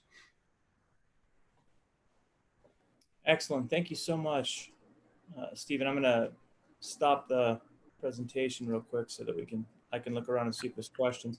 Any questions for Mr. Lupien about the university's activities? All right. Seeing none, what can we do to help enable this? What is missing? What are the kind of present and future needs that we can be thinking about? That can go to Professor Caldwell or Steve. Go ahead, Professor Caldwell. Well, I guess I'd just say, these matching funds are a huge attraction to IHK to come and invest $500,000, and they plan on continuing that investment. And their long-term goal is to open an office in Wyoming. In fact, our first graduate student with a master's degree is going to be finishing this December, and we're hoping he's going to end up working for IOHK right here in Wyoming. And so, I think that that kind of investment is really enables this thing to move forward in a huge way. So, but I also understand that the state is under, huge financial pressure. So I'm just thankful that the funds that were set aside are still there. Wonderful. Stephen, anything to add? Well, yeah, I mean, we really want this center to work very collaboratively with yourselves and the state agencies. So, I'd like the opportunity to speak to any one of you that would like to learn more about the center, participate with the center. I see that Dean Wright has joined us, and so I hope you can throw a question or two his way. But really, we're in our formation stages right now, getting the classes together, getting the programs together, and beginning our community outreach. So I welcome any help that you can offer in those regards. As I work with the community colleges, I'd like to, work with each of you that have a community college, in your districts.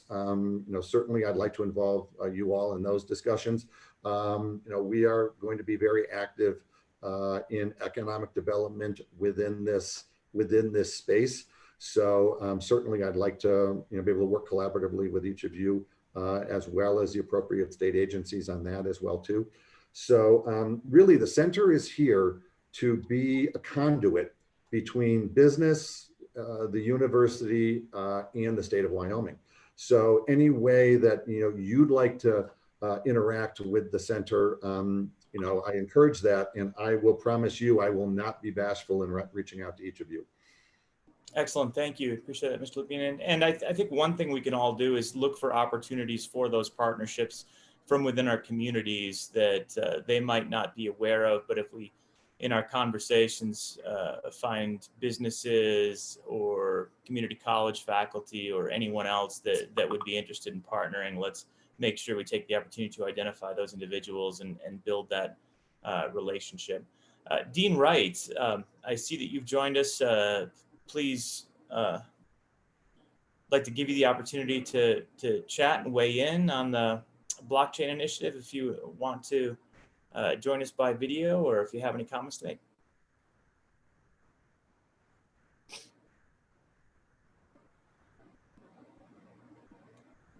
If you're out there.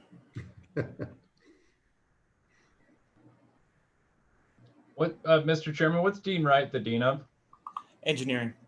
Gotcha. Not software engineering. No, yep. Go ahead, Professor Caldwell. I just thought I'd say, aside from saying like, oh, money is a good thing to help us out, I think really the strongest thing that has helped us is the support from this group, and for us to be able to talk to people and say, look, we have support at the university all the way up from the department level up to the president of the university. We have the support of the legislature, and I believe we have the support of the governor on this as well. And, that creates an environment which makes so many things possible that are not otherwise possible. Money is great, and, we're happy to take all we can get.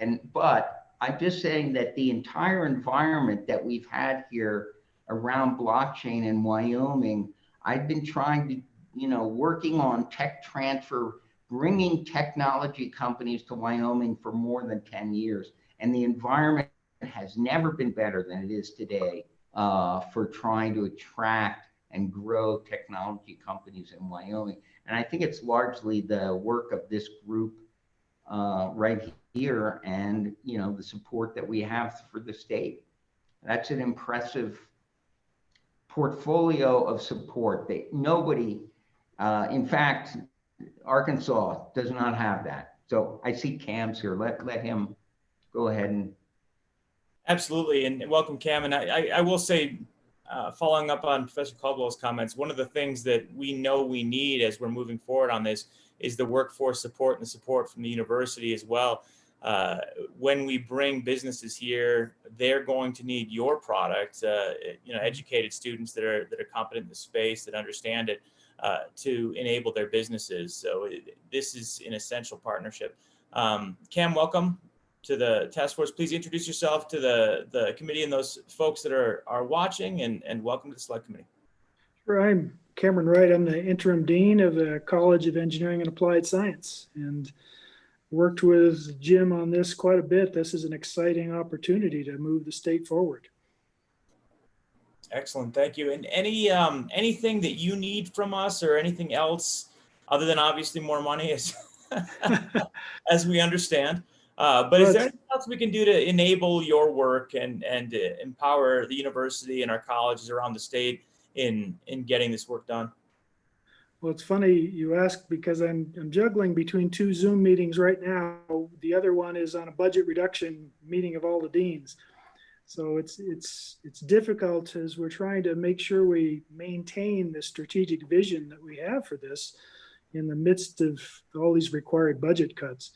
But I do think that the president is on board, that this is an important thing for the university to do. And I know the other deans are on board as well. So I think that as we make these decisions, we definitely want to preserve this progress and this unique opportunity that I think the state has. Very good. Thank you for that. Any questions for Dean Wright? Any questions? All right. Seeing none, any final discussion or any final thoughts? All right, seeing none, thank you very much for joining us today and for the update. We're very happy to hear that we've made a lot of progress, that we've got programs up and running, that we've got the center put together. So I look forward to next update and more positive outcomes. Thank you all for joining us. Thank you. All right, committee, up next is our discussion of the Chancery Courts. We had asked that be included on this agenda so that we could take a look at anything that we need to do as a select committee to take action on Chancery Courts and possibly get them more on track towards the original mission. So we asked Senator Nethercott, Representative Greer, and Mr. Kaufman to take a look at that and maybe visit with the judicial branch and figure out if there are any actions we should take. So I open up the floor to any of the three of you to kind of provide a little bit of feedback on what we've found and where we are, and if there are any actions that we should be taking, or if things are situated reasonably well. So who would like to start? I'll start with Chairman Nethercott. Thank you, Co-Chairman Rothfuss. The circumstances of the Chancery Court are in flux, I would say, as a result of the budget cuts that the state is currently experiencing. The Supreme Court, which was legislatively tasked with standing up the Chancery Court, has been well underway in effectuating its statutory requirements. Unfortunately, as a result of the budget cuts, they're not quite sure which direction to go. And so there's also a working group of which Mr. Kaufman is a member of, and I believe Representative Greer is perhaps on that working group as well with the court. At this point in time, they're considering 2 options that I'm aware of. Option A is to hold off on implementing the Chancery Court to save the budget approximately, $1.1 million this biennium. The other option is to, out of interest, and none of this is very formal, but there has been some interest from the district court judges to stand in the shoes of any particular Chancery Court judge, and they would kind of fill in and do that work, and their courtrooms and their courthouses and their staff could be utilized in that way.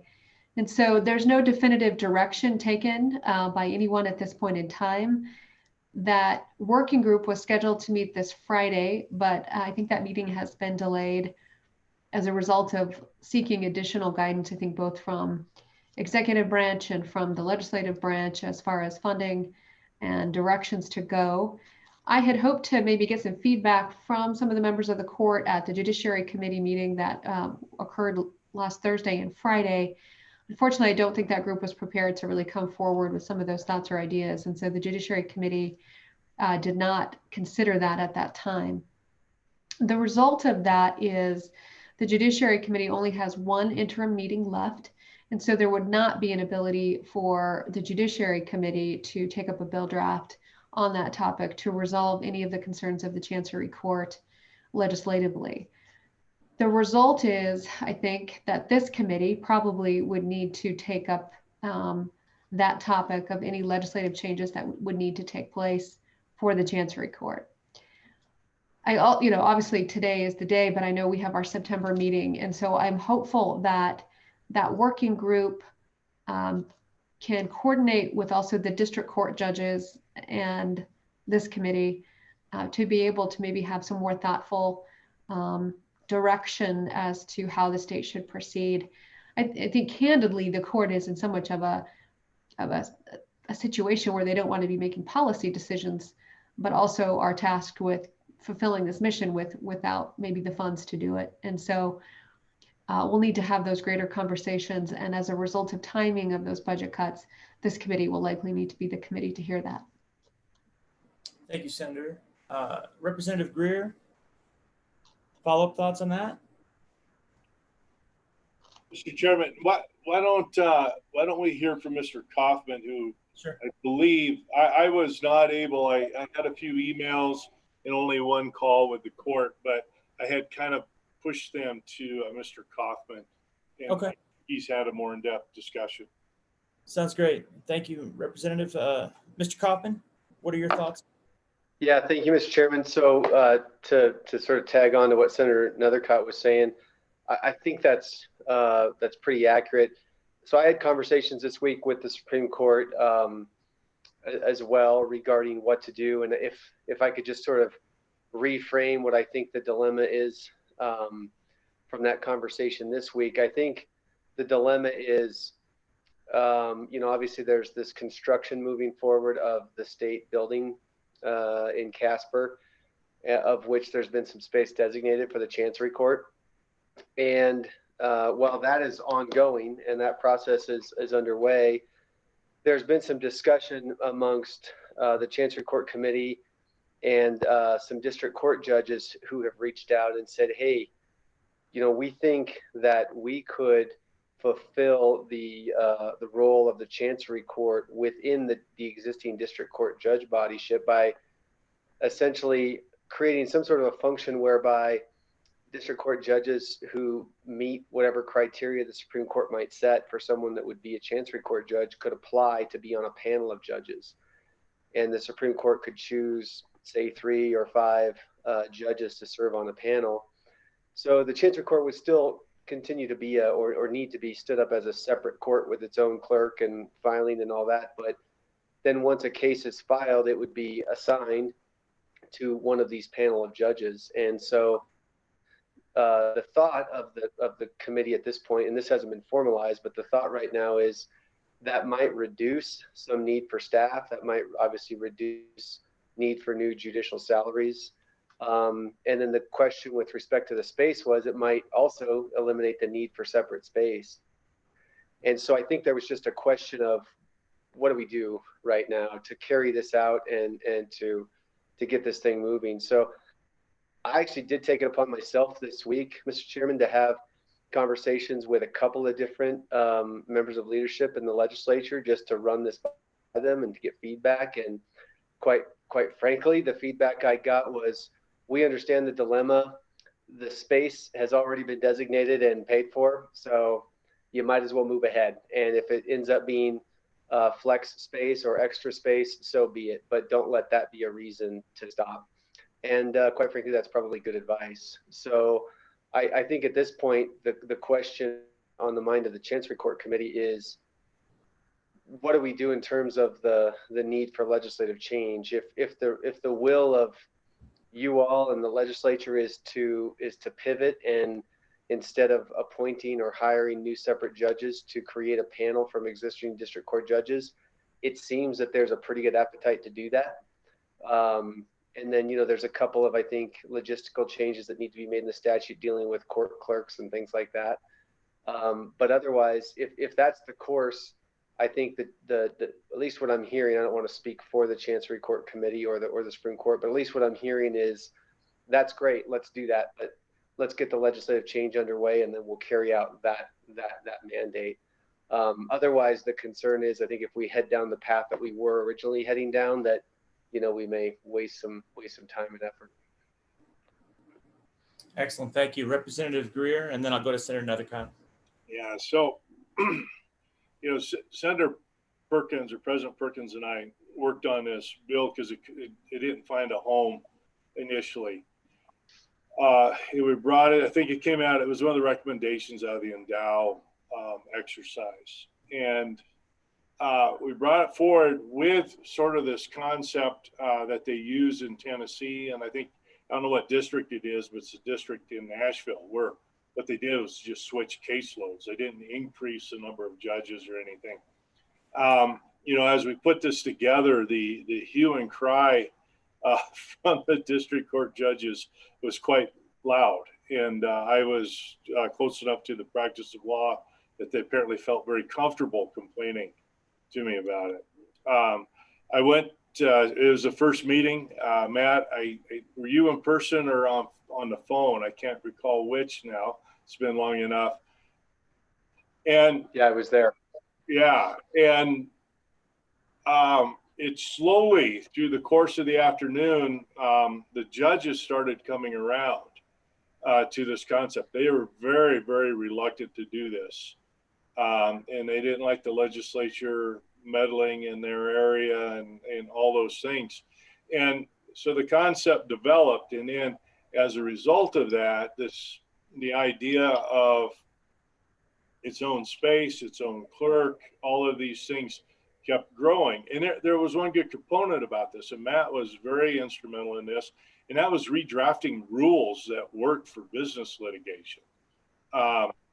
And so I see this a little bit as full circle, because when we got the appropriations done, it was a large amount.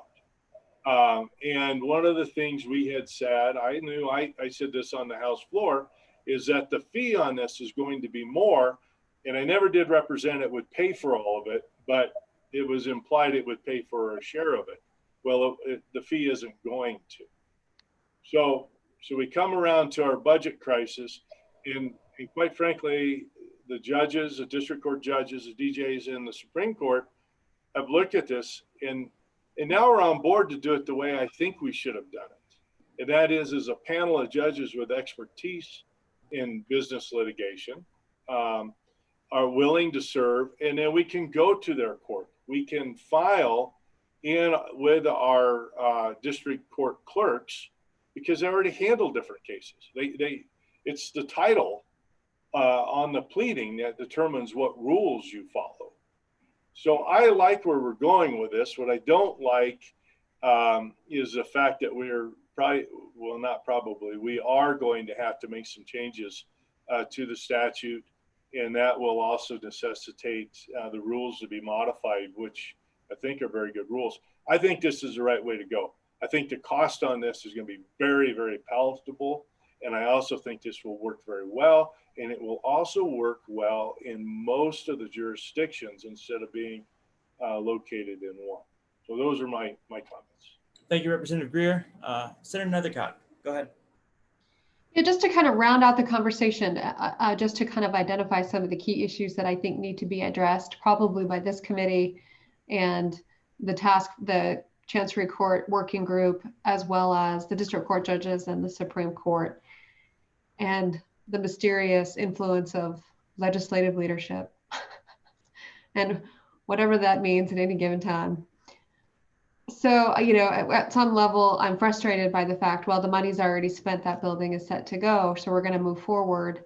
Yet the solution we have contemplates them not having a specific courthouse. And so, how does that work? If these specially suggested district court judges that step forward to the task, are they going to come from Sheridan and Evanston and wherever they are to come sit in this Casper courthouse, or what will that really look like? And so even though we may have already paid for that Casper courthouse, which the legislature really was, I don't think, fully on board with that particular decision, is it just going to be an empty shell called the Chancery Court? Also, legislatively, we required an e-filing system to be associated with that Chancery Court, a separate electronic filing system, which is what made it so palatable to the blockchain committee, right? Is that we have our global corporations doing business in Wyoming that can file electronically and access our court system. Well, going with this new hybrid model, accessing our district court clerks, we're years away from e-filing. And so we'll be typing and mailing it in, hoping it gets there via our US Post Office. Thirdly, there was an interesting conversation in the Judiciary Committee this last week where the role of the Supreme Court in relationship to the district court judges. And it was very clear that there should be no supervisory control over a district court judge of any way, whether it be administrative or substance. And so I am somewhat mystified as to their willingness to come into this Chancery Court role. And I'm curious to hear how that might play out, those that independence that a district court judge gets to hold while being legislatively mandated to be controlled by the Supreme Court. They will pick the judges, and then is it going to be appealed to the Supreme Court? So there's a lot of concern that needs to be, I think, figured out. I think it's easy solutions to understand, but I think it's more complex than we think. And so those are kind of the primary issues that I see right now, tentatively, and I look forward to hearing more from the Chancery Court Working Group. I know hearing from the Supreme Court on this topic that they can't do much without feedback from the district court judges on their conference. They only meet once a year.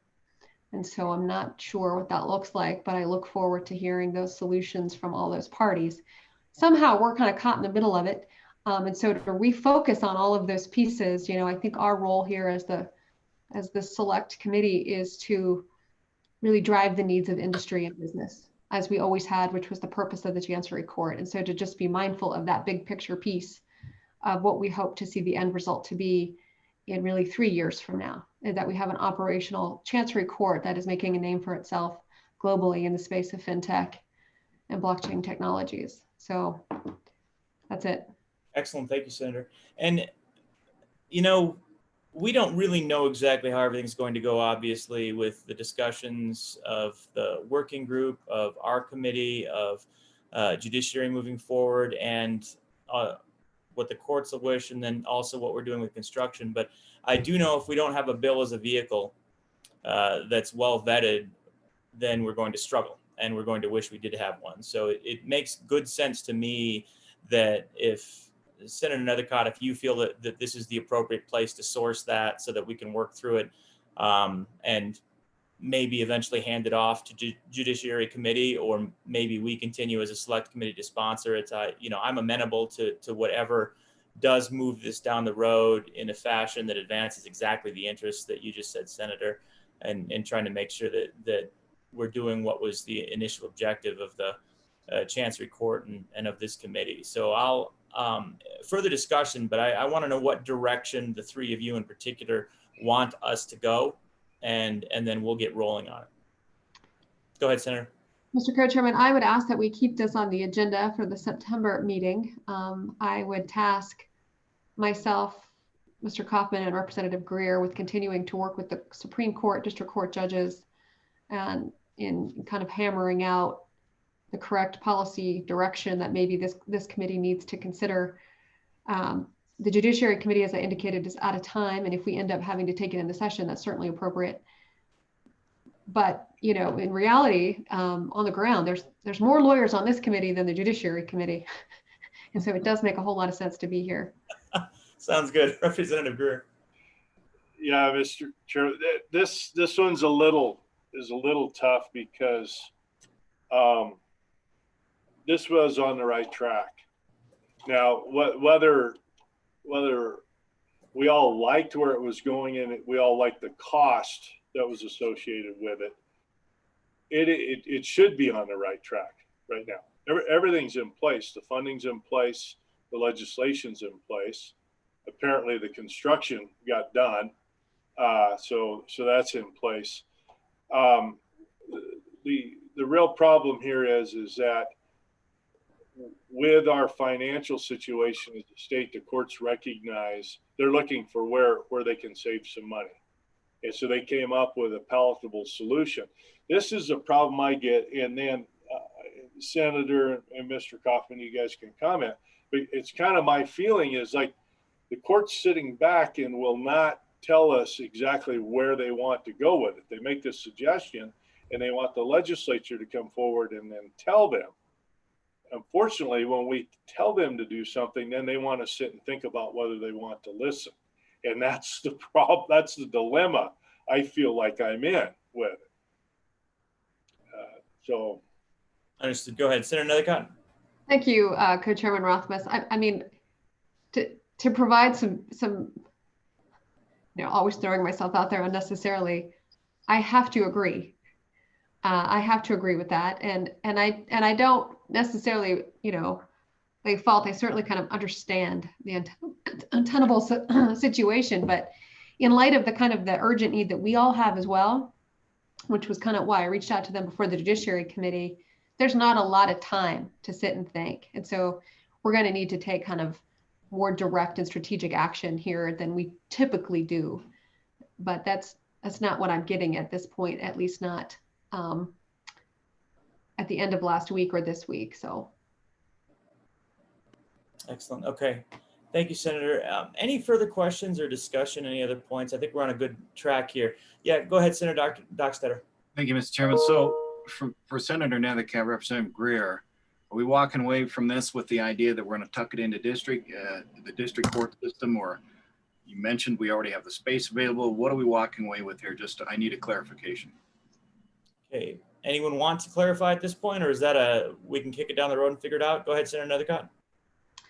I think we have to kick it down the road, and I don't think any of those issues have been fully measured out. And maybe Mr. Kaufman knows more, but I do think that there's a lot of some of those details that have been glossed over that are more significant than they may first appear. Thank you, Senator. Mr. Kaufman, go ahead. Yeah, I think, Mr. Co-Chair, and I'm not making light of Senator Nethercutt's comments that there are some details to work out. Totally agree with that. But I do think from an action standpoint, at least as far as this committee is concerned, the action is relatively straightforward in that if the signal we're getting is the path forward to get this done and the appetite of the legislature is to agree with the pivot to allow district court judges to serve on the panel, I think that's the legislative action that needs to be taken, is to create that mechanism so that stays moving and that progress continues. Because in terms of the remaining logistics, as Representative Greer mentioned, I mean, we were nearly across the finish line here with the rulemaking and some of the back end pieces of that. So that's all been put on hold just temporarily to find this new direction. But I think with some clear direction on this judge situation, I kind of feel like those details could be worked out. Maybe I'm being naive in that, but obviously there's some work to be done, but it at least would give us a firm direction. Excellent. Yep. Go ahead, Representative Greer. So just one more point, and Senator Nethercutt brought this up, and doesn't bother me anymore, but it used to bother the heck out of me, and that is electronic filing. If we go and we're using the county clerks, the district court clerks, this committee is probably a good one to do this too, but we have to force that electronic filing. I sat when I was on appropriations and the money we spent to try to go through that, nothing ever gets done. And we all practice in the federal court where they've had it for years. And as Senator Nethercutt's absolutely right. We talk about people wanting to use our state, and then we set up a court system that has effective rules that allows us to resolve disputes quickly, but yet there is no mechanism for electronic filing of documents. You just shake your head. So that really should be something we make sure we push hard on as we move forward. Thank you, Representative. Go ahead, Senator Nethercutt. Just to update this committee in response to that comment, so the Judiciary Committee did do a bill draft to require the clerks to accept email electronic filings. It is uniform resistance by the district court clerks on that. Only now this summer have they, working with the district court judges and the Supreme Court, working towards doing rule changes, of which we haven't seen, but they're asking for that not to become law, but rather allow them to continue working on those rules. Fortunately, the committee was unpersuaded and they adopted the bill draft. That said, even that simple piece in how long have we been emailing in this world, is only being done now in 2020. And so I just point that out, that the courts are not part of this blockchain space.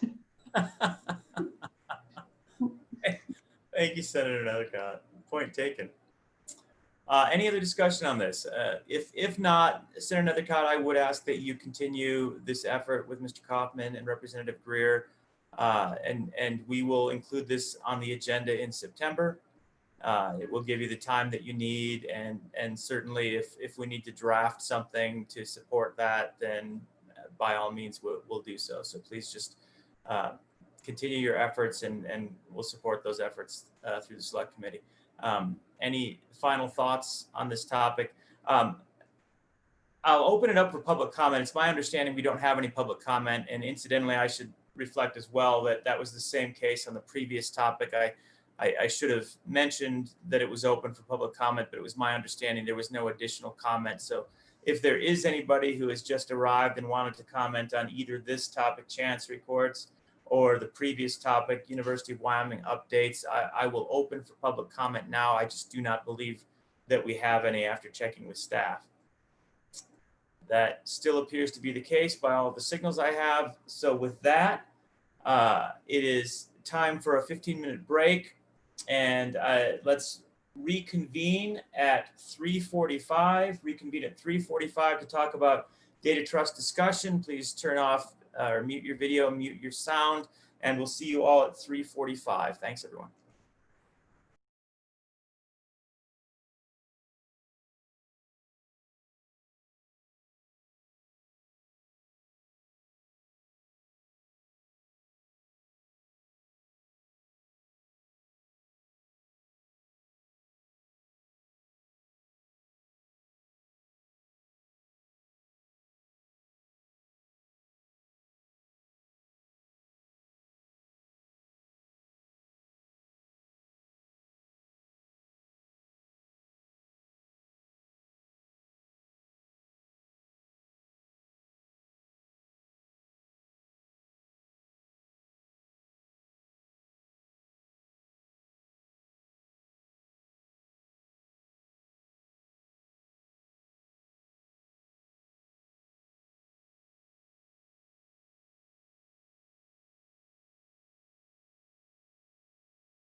All right, everyone, let's get back together.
Representative Lindholm, can you fix the flag behind you?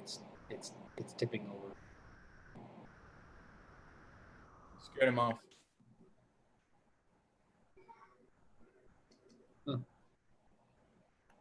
Guess he wants to have a tipped over flag.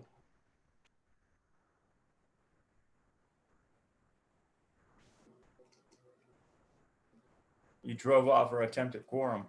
Look at that.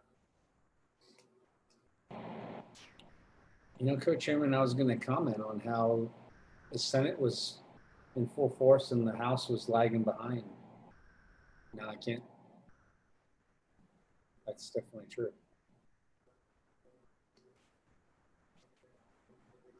All right. Sorry, Mr. Chairman. No worries. All right, we've got enough people here to get going again for a quorum. We've just got a couple more items to round out the afternoon. The first is just briefly on data trust discussion. Some members of the committee will recall that we've been looking at the idea of a data trust or a data custodian as a fiduciary with regard to data or digital information or even potentially digital assets, but mostly in the data concept for a number of years. And we've struggled to get legislation that worked. Yet we understand that there is market interest in this. There are companies in other jurisdictions and other countries that have been successful with this business model. And we have interest specifically in Wyoming of potentially providing for some sort of an enhanced data trust or data custodianship that is regulated. And that's kind of the key concept, is specifically regulated. So we'll try and take a look at it again this year. I asked Representative Yin to start looking into it and maybe looking at some of the old data and old legislation. So with that, Representative Yin, I know it's still early, but I wanted to provide an opportunity for you to provide an update and where this looks like it's going and maybe how we can proceed to explore this topic once again. So Representative Yin, what have you got for us? Sure, Mr. Chairman, thank you. I had a little bit of a conversation with Mr. Land from Department of Banking's office, as well as Mr. Reville, who is not here today. But we basically went over a couple of different situations and what could be the possible use case of a data trust. So when we talk about a data trust, we're talking about data as applied to what we normally think of a trust that has fiduciary duty to take care of someone's assets.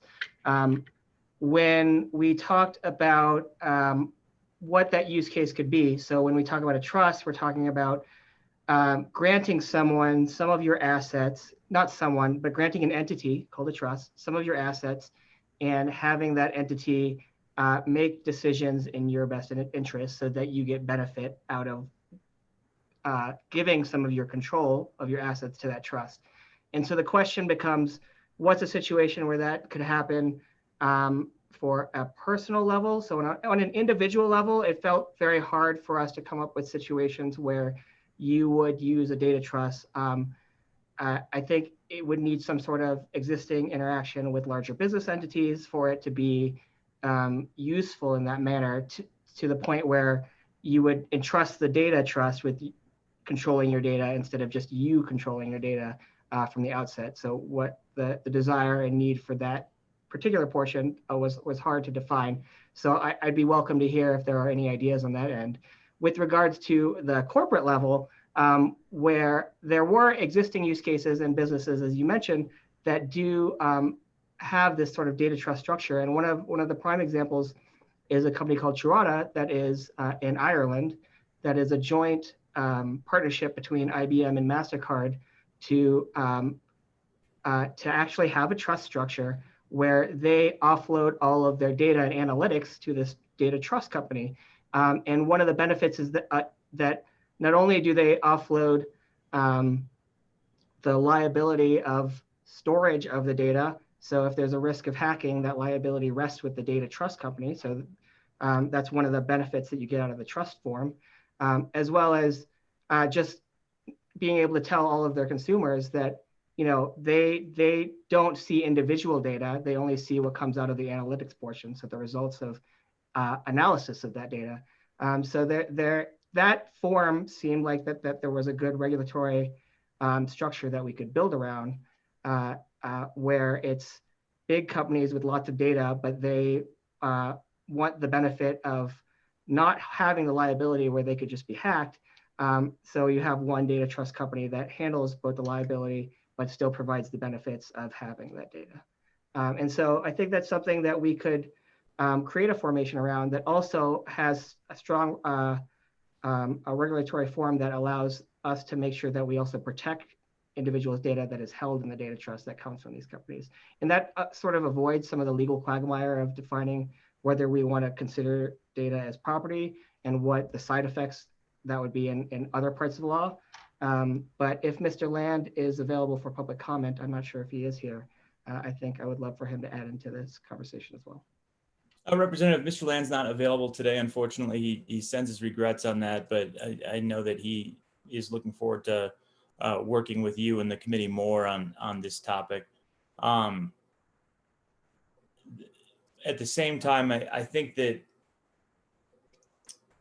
the points you raised about what we need to look into are really the key concepts. I know Mr. Reveal is involved in this as well, and he regrets that this is the day when he wouldn't be able to make it because he too is very interested in providing this service. So I think we've got a road ahead where we'll have to do a good bit more work, but I did want to start the discussion with the committee and identify any questions maybe that the committee has. One concept which I think is important to stress is a trust in Wyoming can already oversee data as part of their fiduciary responsibility. The concept is that we don't have really the capacity to regulate that or kind of have some gold star system that recognizes that the trust is good at holding data in trust in a way that is regulated to the same scrutiny that we would regulate a financial trust even or anything else. So the desire from industry is, as Representative Ian was pointing out, getting to the point where we have a capacity to regulate a data trust such that customers would have confidence that that data trust is using appropriate best practices, adhering to an audit or other review process that is sufficient to achieve legitimacy and gain their trust. And so it's once again the desire to be regulated that I think is the concept that we're trying to tackle here. But there are challenges that we identified before of how could the Division of Banking, for example, if they were the entity that was overseeing this, simultaneously be the entity that sort of provides approval to a trust saying, yes, you're this gold star trust that's capable of overseeing data at a high standard, and then simultaneously regulating to it. They don't want to be put in both roles, and we want them to be regulating. So we've had some challenges in the past. And Representative Yin, any thoughts on and how do they do that in the company that you found in Ireland or anyone else? Who's providing the stamp and who's providing the audit? Do we know that yet? So I believe the way it works in Ireland is it is both a corporate and a trust structure with the trust structure overlaid on the corporate governance. However, I think the regulatory body for a lot of it tends to, of the data portion, is still the body that checks on GDPR compliance. So GDPR is what essentially gave them the idea to create this governance, because that's the one that increased the liability on companies for them to decide, look, this is a good way to both protect people's privacy and comply with GDPR. So that's the portion that helps ensure the data compliance portion is the GDPR. Excellent. Okay. Thank you, Representative. And Representative Lindholm, one of the other things that we thought this might tie into is the concept of KYC AML. If we end up using some type of a third-party provider or a sharing of KYC AML responsibility, the possibility that maybe that entity would be or could be a data trust and then serving as a data trust, and then in that role to facilitate the KYC AML portability. Do you have any preliminary thoughts on that and the possibility of using a data trust to carry out that objective? Mr. Chairman, no, not so much. I mean, it is beyond my scope. I mean, as far as legislative changes or anything like that, no. Okay. Thank you, Mr. Representative. Anyone else, anything else on data trusts at this time, or any suggestions on how to proceed? Has anyone had any relevant experiences that they want to raise with what we can and should do with data trusts as we move forward? So, Mr. Chairman. Yep, go ahead, Representative. Yeah, I think my recommendation is to have some sort of bill draft that just gives us maybe like a rough structure of something, maybe with some placeholders, just so we can get some people to the table to have a discussion on how we could best implement this and what would help industry rather than inhibit it. Right. Okay. Without objection, and I think that's a good discussion point, I guess I'd ask Representative Yin, you to work with Joel and continue working with Mr. Land, Division of Banking, to look over the drafts we had before, and then do a Frankenstein effort with those drafts and try and build a beast that we can bring and look at either in September or October to consider for that purpose, trying to achieve the objectives that we're talking about. I do think it's a good vehicle for us to try and get a look at something, a preliminary look at something if we can. Any concern? Does that sound good? It's a challenge. We again, as I mentioned, we've tried this 2 other times and just didn't get to the point where the task force at the time was comfortable sponsoring legislation, because we were identifying fatal flaws each year, and then we tried to fix it the next year and ended up with a different fatal flaw. So this will be the 3rd time, and hopefully we'll be able to move it forward this time if we get it right. All right. Any further discussion on that? All right. With that, then we'll open it up for public comment. I don't know that we have any on this topic, let's see, any public comment at this time, Kelly, on data trusts? Mr. Chairman, I don't think we have any public comment on that. Okay, I didn't think we did either. I hadn't seen any. Thank you very much. All right. With that, then, we're moving on to our final topic for the day, SIM card identity protection. We're a little bit early, but I think we'll have some good discussion potentially on this one.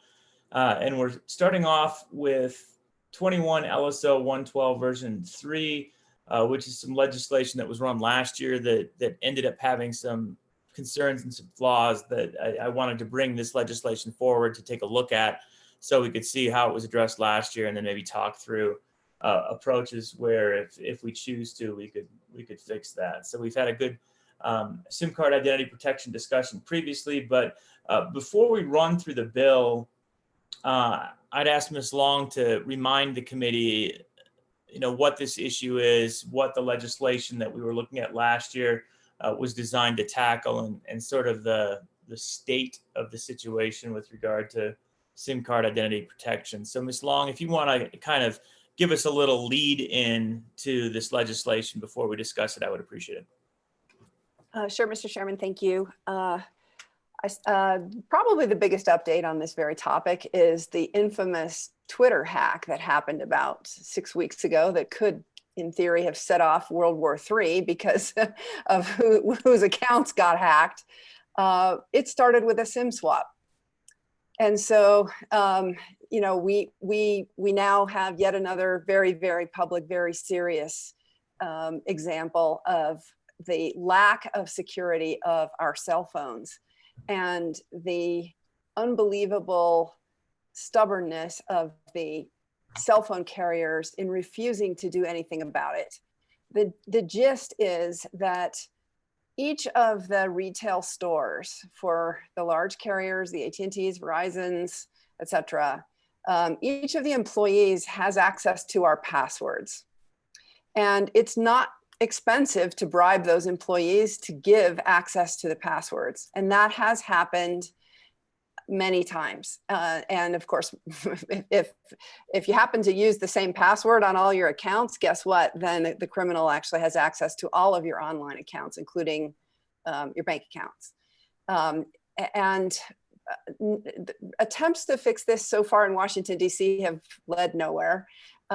Interestingly, private attempts to sue the cell phone companies for those who have had actual losses as a result of SIM swaps have also not been met with much success. In other words, they haven't been able to force the problem to be fixed, that the cell phone carriers are literally using 20-year-old password security procedures. And the problem, of course, is that our cell phones are increasingly every day more a part of our identity.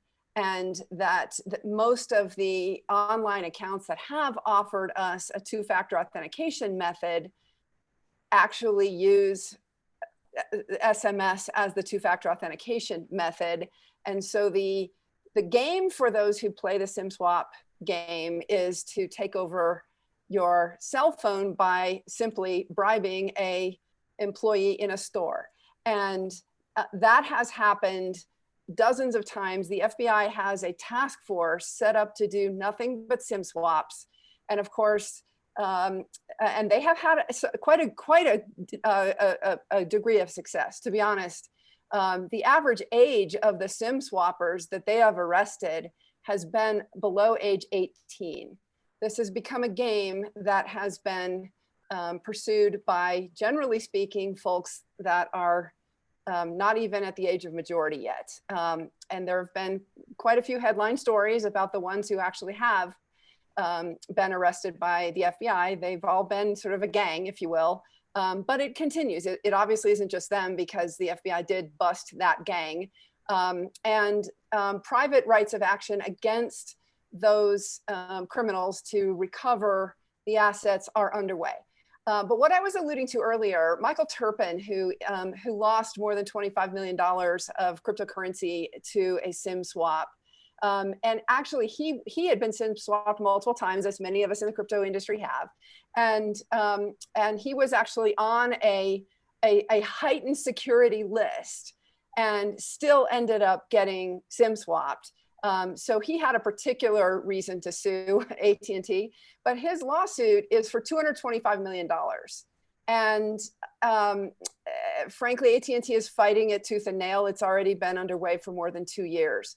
But that tells you something. If the large corporations are not willing to make serious lawsuits where it's pretty clear they have some serious negligence and owed a higher duty of care to their standards, if they're not willing to pay to settle those lawsuits, that tells you about the antiquated nature of their technology, that it costs them less to fight private litigation like this than to do the right thing and upgrade the security in their systems, which is, I can only presume, the reason why they haven't done it yet.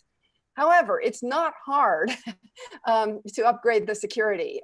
There are two pretty obvious ways to do it. One is just don't give the passwords to the employees in the stores, the vast majority of whom, of course, are honest, but clearly there have been dozens of instances where people have been paid off to get all of our passwords, and every one of us is equally vulnerable to this. The other one is just to mandate that the carrier wait 24 hours before they effect a SIM swap. So if you get a new phone, you just have to call them 24 hours in advance, and then they send you some sort of a confirmation over text message, not by email, over text message to confirm you really do want to swap out your SIM card. These things are not hard. I don't know why, other than I can just presume that it's cost, why the cell phone carriers would rather litigate and would rather pay lobbyists to fight these things off than to do the right thing for their customers. But increasingly, this is on everybody's radar screen in large part because it's not just a cryptocurrency thing anymore. The Twitter hack was indeed traced to a SIM swap of an employee of Twitter. So this is frankly a national security issue. But one of the things that Wyoming can do is actually start to lay down the law. That we have a lot of people in this state who are tech forward, and it's not okay for the cell phone carriers to be so cavalier about the security of something that is so central to everyone's identity and costs so much money to fix, and to the people who are victims of these crimes. Excellent. Thank you, Ms. Long. Any questions for Ms. Long before we kind of walk through this bill and have a discussion? Yeah, go ahead, Representative Lindo. Thank you, Mr. Chairman. And Ms. Long, can you remind me, I mean, some of these SIM swaps that happen are legitimately negligence of the employees, or the employees, not so much negligence, were actually part of this scam and took part in the in those efforts to defraud people, essentially. So do you have any kind of numbers as far as those? Because I know there's been several where they actually did find employees to be part of the problem. Yes. Go ahead. Oh, yes. Thank you, Mr. Chairman. Sorry about that. Yes, indeed. Representative Lindholm, there have been several where it wasn't just a bribe of the employee in the store. It was actual. It was actually an actual conspiracy. And to my knowledge, and again, I'm basing this upon what's come out in the public disclosures about the discovery in the large AT&T lawsuit.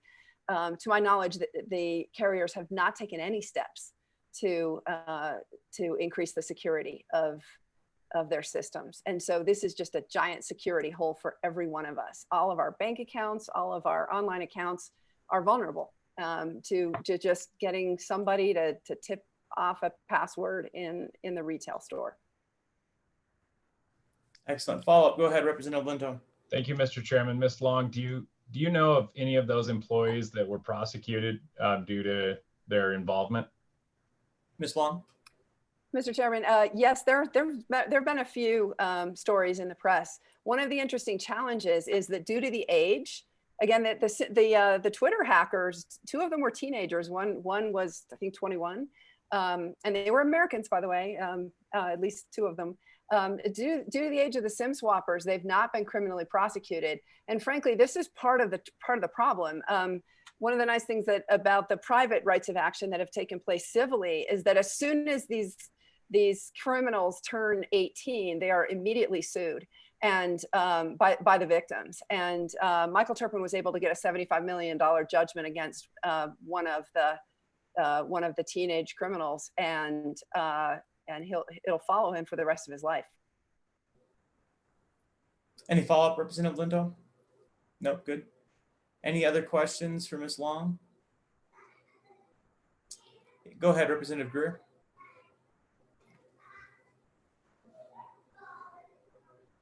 So I have two lines of questioning.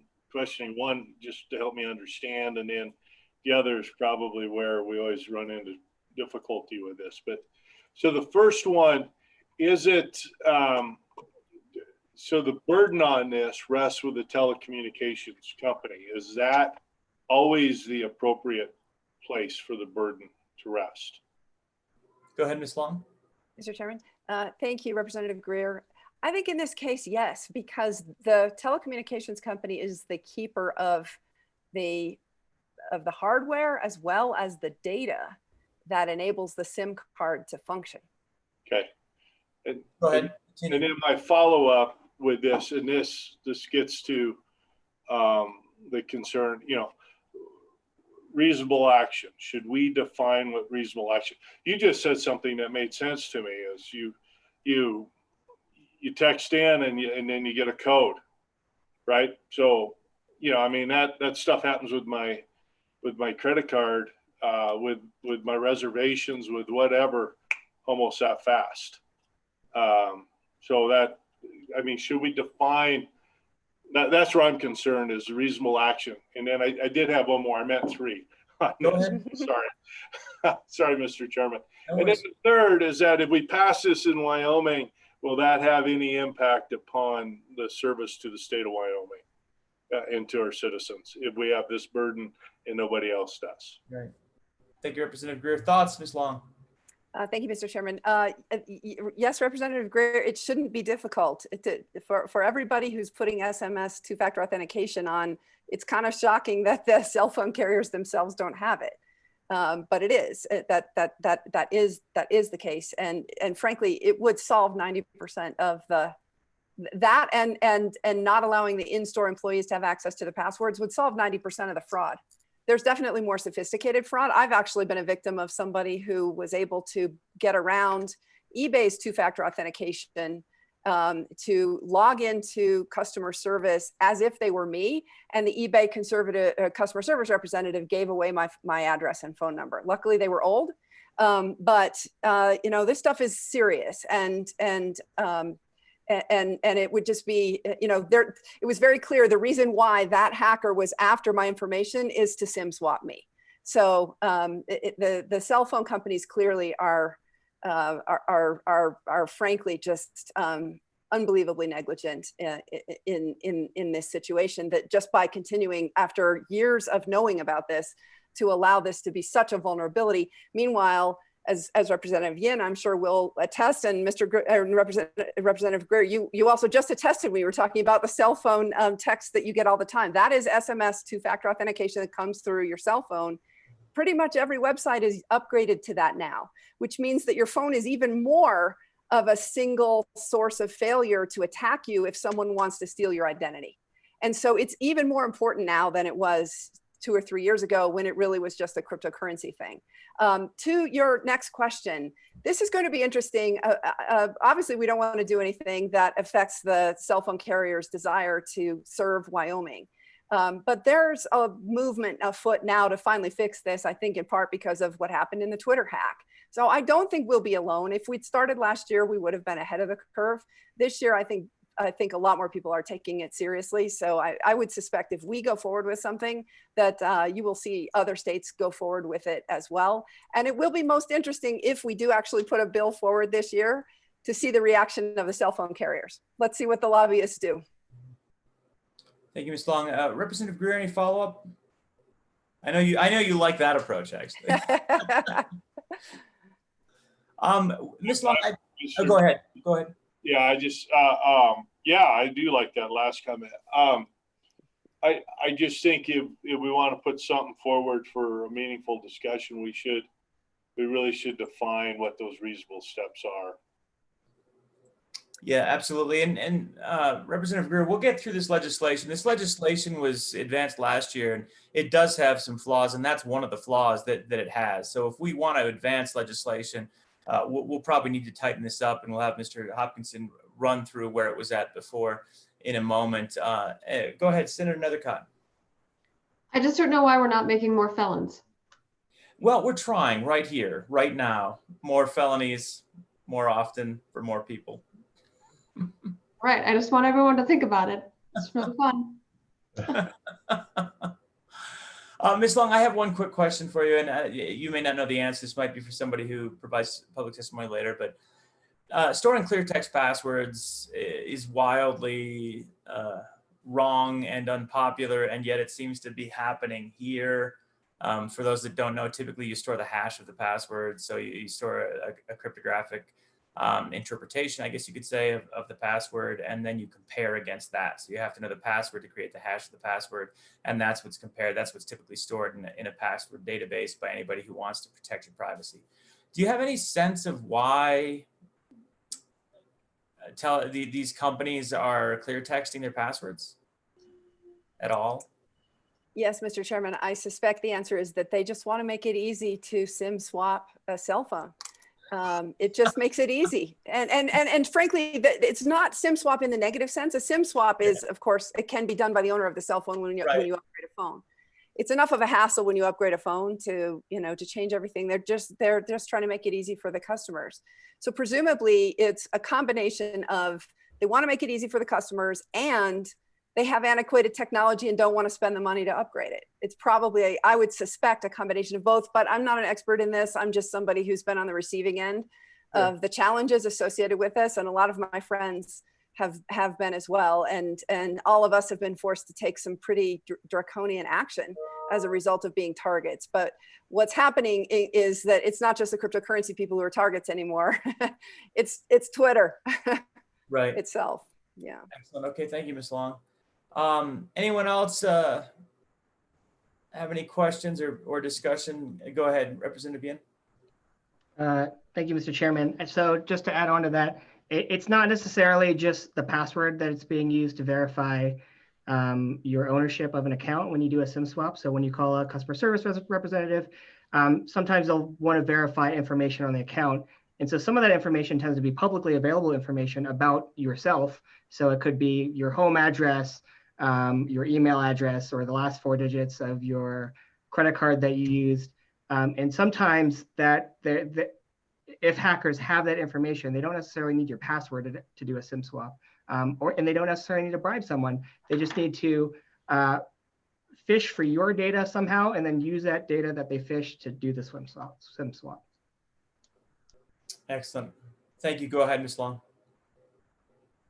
Yes, Representative Yin, that's a great point. And it was so interesting. Just last week, coincidentally, I was having a conversation with an FBI agent who I've gotten to know pretty well about this. And that agent had just gone through and upgraded a phone and commented on how easy it was. There were no questions asked and no requirement to prove identity. And so the agent obviously understood how easy it was for a criminal to exploit this. Absolutely. All right, further discussion, go ahead, Co-Chairman Olson. Yeah, Mr. Chairman, just outside of the substance of the bill, maybe if Representative Lindholm, maybe you can help remind me. I feel like if I recall, I co-sponsored this exact bill last year, and it seemed like it went to corporations. So remind us procedurally what happened with this bill. Go ahead, Representative Lindholm. Thank you, Mr. Chairman. The prime sponsor of that was Representative Western, and the lobbyist did show up. It actually happened to be a day that I was I ended up having a lunch deal. So I ended up having to miss that meeting and put my vice chair in charge. And when I came back, the world was burning. I didn't quite prepare him for the onslaught that was going to be coming in regards to Representative Western's bill. So that was fun. But that's essentially what happened to the bill. It died in corporations. But I wasn't there. And you know, we'll take a look at it. We'll try and explore some of the reasons why it might not have made it through that corporations committee at that point, and see if we want to move forward with something and potentially an improved version of the legislation. With Yeah, that, Mr. Chairman, I was just curious because if I recalled right, it was like half this committee sponsored that thing, so it was just kind of. But now I understand Representative Lindholm was absent at that moment. So, Mr. Chairman, I'm not saying that if I'd been there, things would have gone differently, but you never know. Appreciate it. All right, with that, let's have Mr. Hopkinson walk us through this draft of the bill. Again, this is what was looked at last year, so we're taking a quick look at it. Mr. Hopkinson, please take us through what it does as drafted. Thank you, Mr. Chairman. As you indicated, this is the same bill, House Bill 204 from last year. I'm looking at 21 LSO 112, working draft 0.3, SIM card identity protection. On page 2 of the bill, it creates some new definitions. Paragraph 1 defines what a SIM card is, and that's essentially any device intended to store telecommunications subscribers' international mobile subscriber identity number, or that's used to identify and authenticate a subscriber using a cellular telephone or other communication device. Paragraph 2 defines SIM card swapping as an action by a third party that permits that third party to transfer the data of a telecommunications subscriber's SIM card to another SIM card and gain access to their account. Paragraph 3 provides a definition of telecommunications company by referring to Wyoming Statute 3913-101A6, and that just defines a telecommunications company includes any person engaged in the furnishing of telecommunications service. Telecommunications service is later defined in paragraph 4. Again, that's essentially any company that provides telephone service, telegraph service, cellular, wireless, or satellite. It does not include television, cable, satellite television, telephone answering service, one-way paging, or beeper service. On page 3, we have a definition for at the top there, telecommunications subscriber is just a person who purchases telecommunications service from a telecommunications company. And then the heart of the bill here is a new created statute 40-12-802, SIM card swapping is unlawful. That provides in paragraph A that a telecommunications company shall take reasonable actions to prevent SIM card swapping not authorized by the telecommunications subscriber.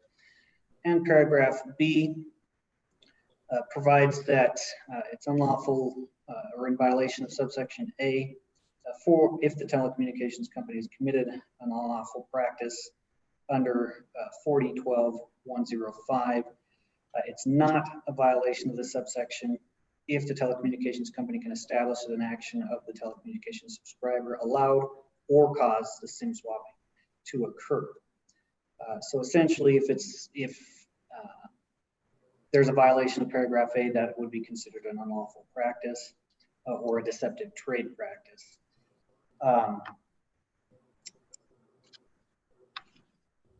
Section 2 just makes an amendment to Wyoming Statute 40-12-105, which is the unlawful practices, and it creates that new section under a new paragraph 18, which provides that a person engages in deceptive trade practices if in the course of his business and in connection with a consumer transaction, he knowingly fails to take reasonable action to prevent SIM card swapping as required by Wyoming Statute 40-12-802, which is that previous statute we just went over. The act is effective July 1st, 2021. And with that, I would stand for any questions. Thank you, Mr. Hopkinson. Any questions? Go ahead, Representative Greer. Yeah, sorry to keep talking, but we're going to work legislation. So, Mr. Chairman, Mr. Hopkinson, my question is in A, we say, take reasonable actions to prevent the swapping that is not authorized by the subscriber, right? And then down below, we say, then we have an exception. Okay, well, we already have an exception where it says, so if it's not authorized, that's an exception. But then we come down, and the question is do we define that further and diminish the exception when we say that the subscriber allowed or caused the card to be swapped? So why do we qualify the exception? Are we helping or hurting, making this less clear, or is there a specific purpose? And you may not know. I'm just asking that question. No, all good questions. Absolutely. Does anyone want to address Representative Greer's question? We don't need to. I think they are good questions that we just have to work through. Yeah, and Mr. Chairman, I just said, if we're going to work legislation, I want to work it. Yep, agreed. Any thoughts on that point? Any other thoughts if not on that point? And we do have public testimony on this, so we'll hear from some folks that want to raise some concerns with it. Go ahead, Ms. Long. Thank you, Mr. Chairman. Yes, Representative Greer and for members of the committee, this is the old bill. We did not, when I chatted with LSO, we elected not to change it relative to what was last year.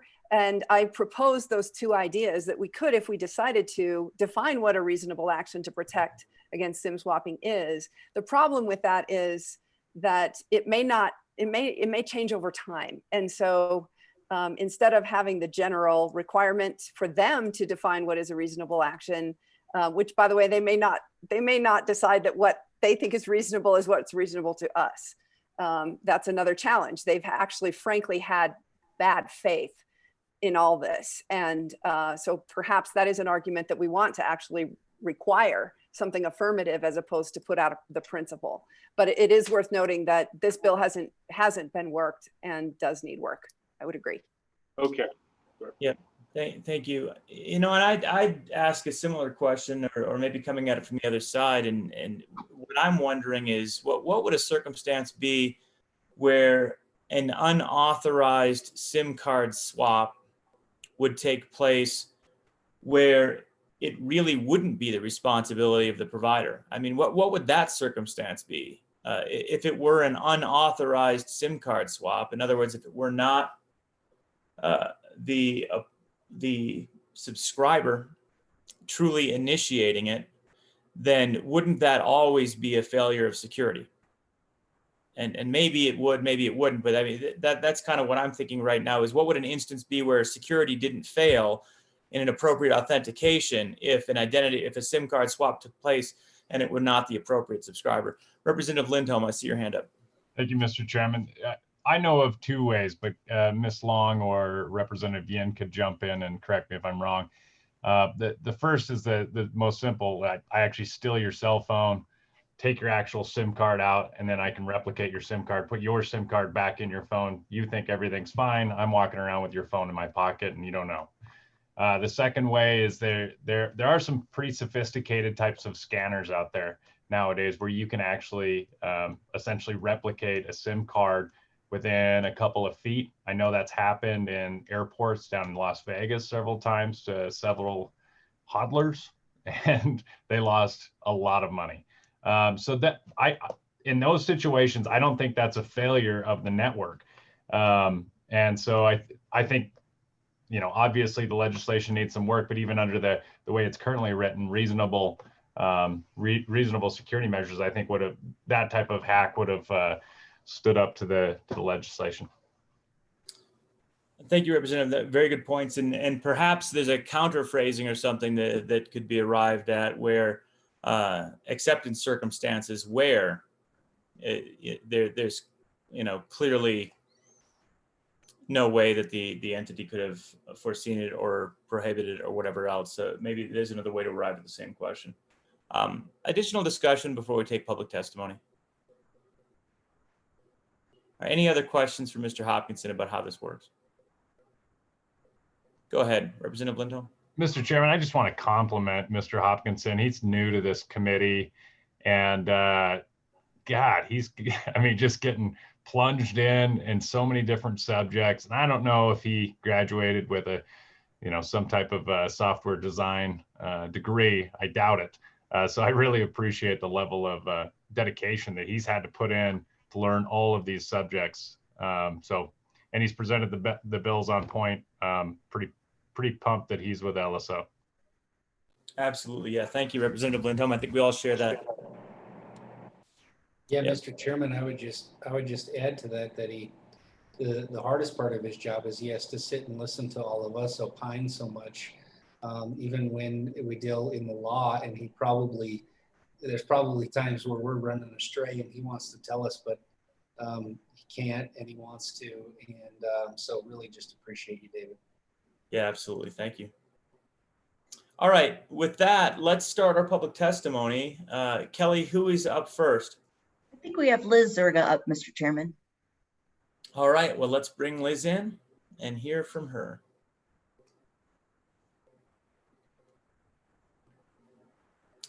Liz, welcome. We can see you. Can't hear you yet. Thank you, Mr. Chairman, members of the Task Force Committee. Can you hear me? Yes, we can. Great. I am here today. Most of you know me as a lobbyist and attorney who represents the Wyoming Telecommunications Association, which is the rural independent phone companies. Today, I also represent many of those companies in their individual capacity. And most of those independent rural phone companies are not in the cell phone space. They are landline and broadband companies with fiber.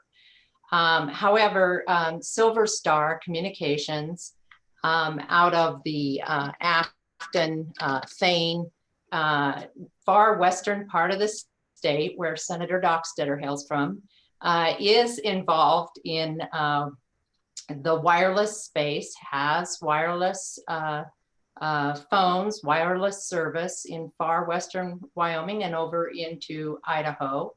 And they have some retail stores for cell phones. So I was one of the folks, the lobbyists, who testified against this bill when it appeared during the budget session.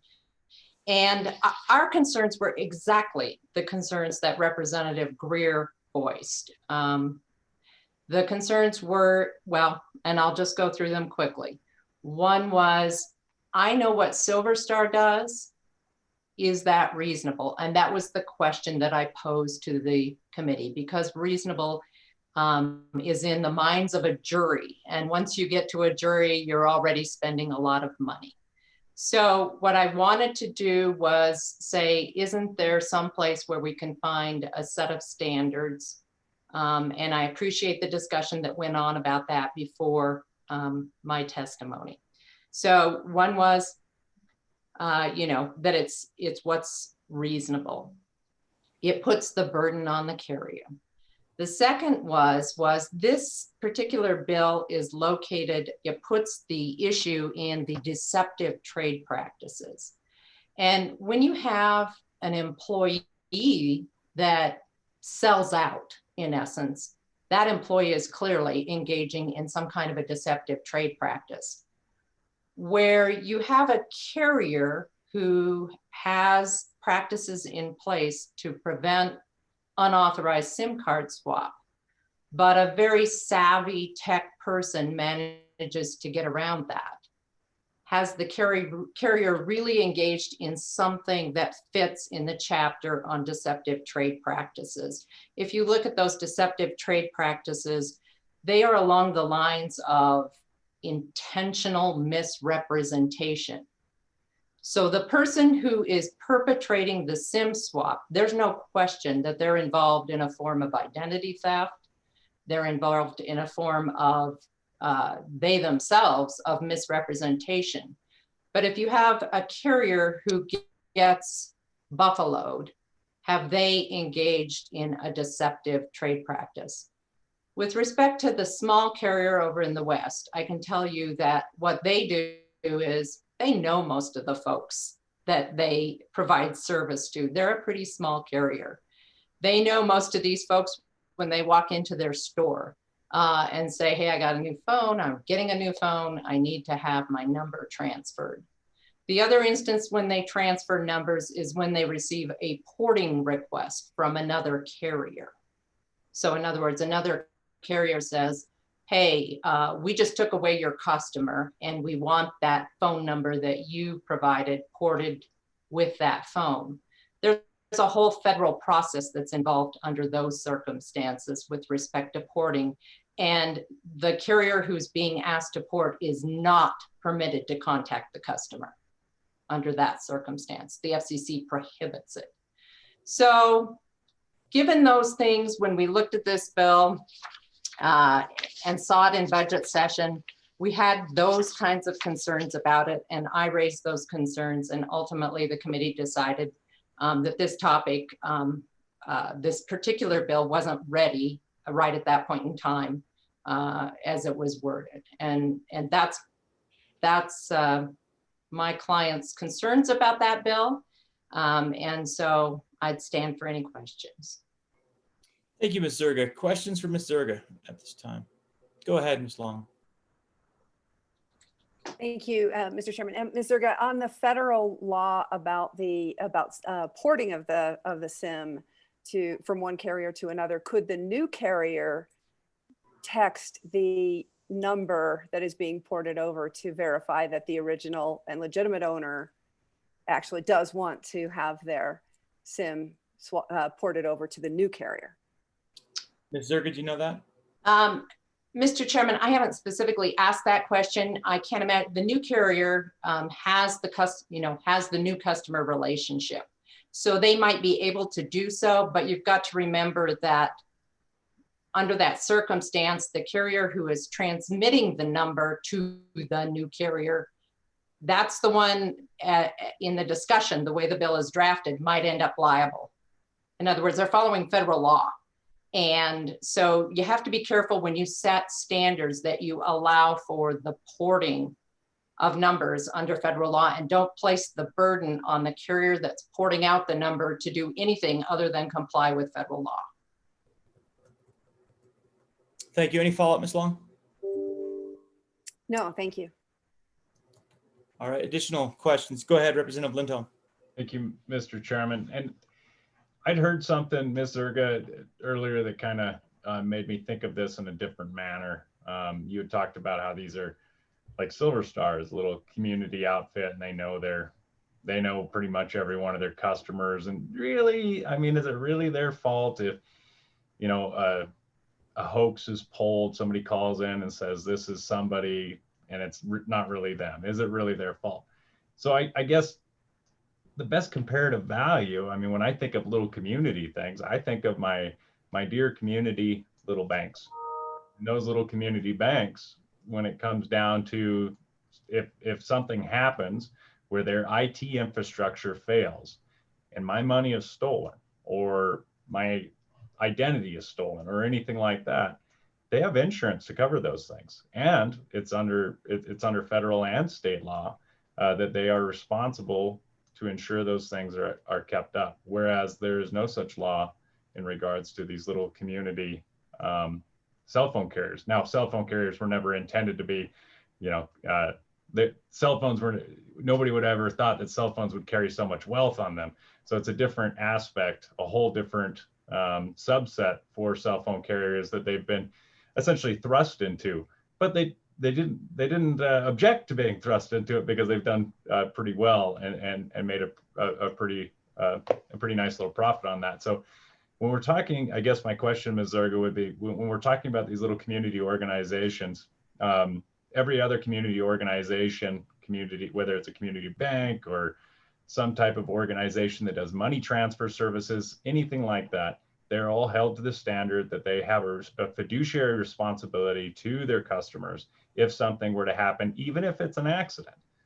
So Ms. Zerga, explain to me why that same standard wouldn't be held to even these little community cell phone carriers. Ms. Zerga. Mr. Chairman, Representative Lindholm, good to see you. With respect to answering your question, I'm not an expert in banking law. Can't tell you the first thing about banking law. So I don't know exactly what their standards are and what, if they violate them, what they're held to. What I'm saying about this bill is the standards aren't clearly identified. And for small carriers, we're happy to comply with clearly identified standards that are reasonable. But that's why I listened to the discussion, the prior discussion. And again, I don't think it belongs in the chapter that this bill, the title in the chapter where this bill would place this. I think you have different circumstances depending on what occurs. And I just think this bill needs some work. So I'm not saying to you that a little carrier who screws up should never be held liable. That's not what I'm saying. I'm just saying this bill has some problems and needs quite a bit of work. Thank you, Ms. Zerga. Do you have any suggestions on a better place to put similar language, or how we would, one concept is clear, which is you want better definition of reasonable or alternative language or something. So I kind of get that, but do you have any, or have you looked at areas where this would be better suited? Mr. Chairman, one of the things that crossed my mind with respect to the bad actors isn't that a form of identity theft? I think our current identity theft statute, and when I say bad actor, I mean the person who is perpetrating the theft of a person's identity. So the person who's getting the SIM card unlawfully and using whatever means to do that. Doesn't that seem like identity theft to you? It does to me. And so that's one place where I don't think you would have too much pushback if you were identifying the perpetrator, the person who is getting the SIM card unlawfully, as that constituting identity theft. I think that is a step in the right direction. Thank you, Ms. Zerga, but I think we're looking at the other side. I mean, there's no question that the identity theft side, and I think it's covered by statute now, but it's kind of the concept, going back to the banking analogy. If you've got a bank and they leave their vault door open and somebody robs the bank, you can blame the robber, and they are a bank thief at that point in time. But it's pretty reasonable for the individual that had their money in that bank to say, you know what, bank, I kind of held you to a higher standard. I had some expectation that you'd leave the vault door shut.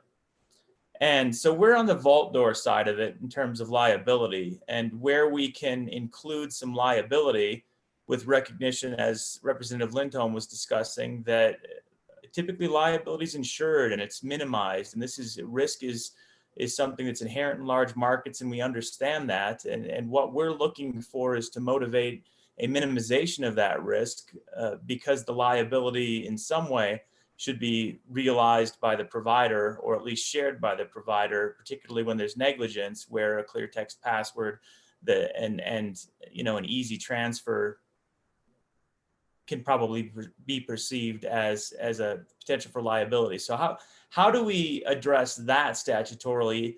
I agree, deceptive trade practices, it probably doesn't fit. But if we want to address that bank vault door being wide open side of things, do you have a sense of where we'd be better off putting that, or how we might address it?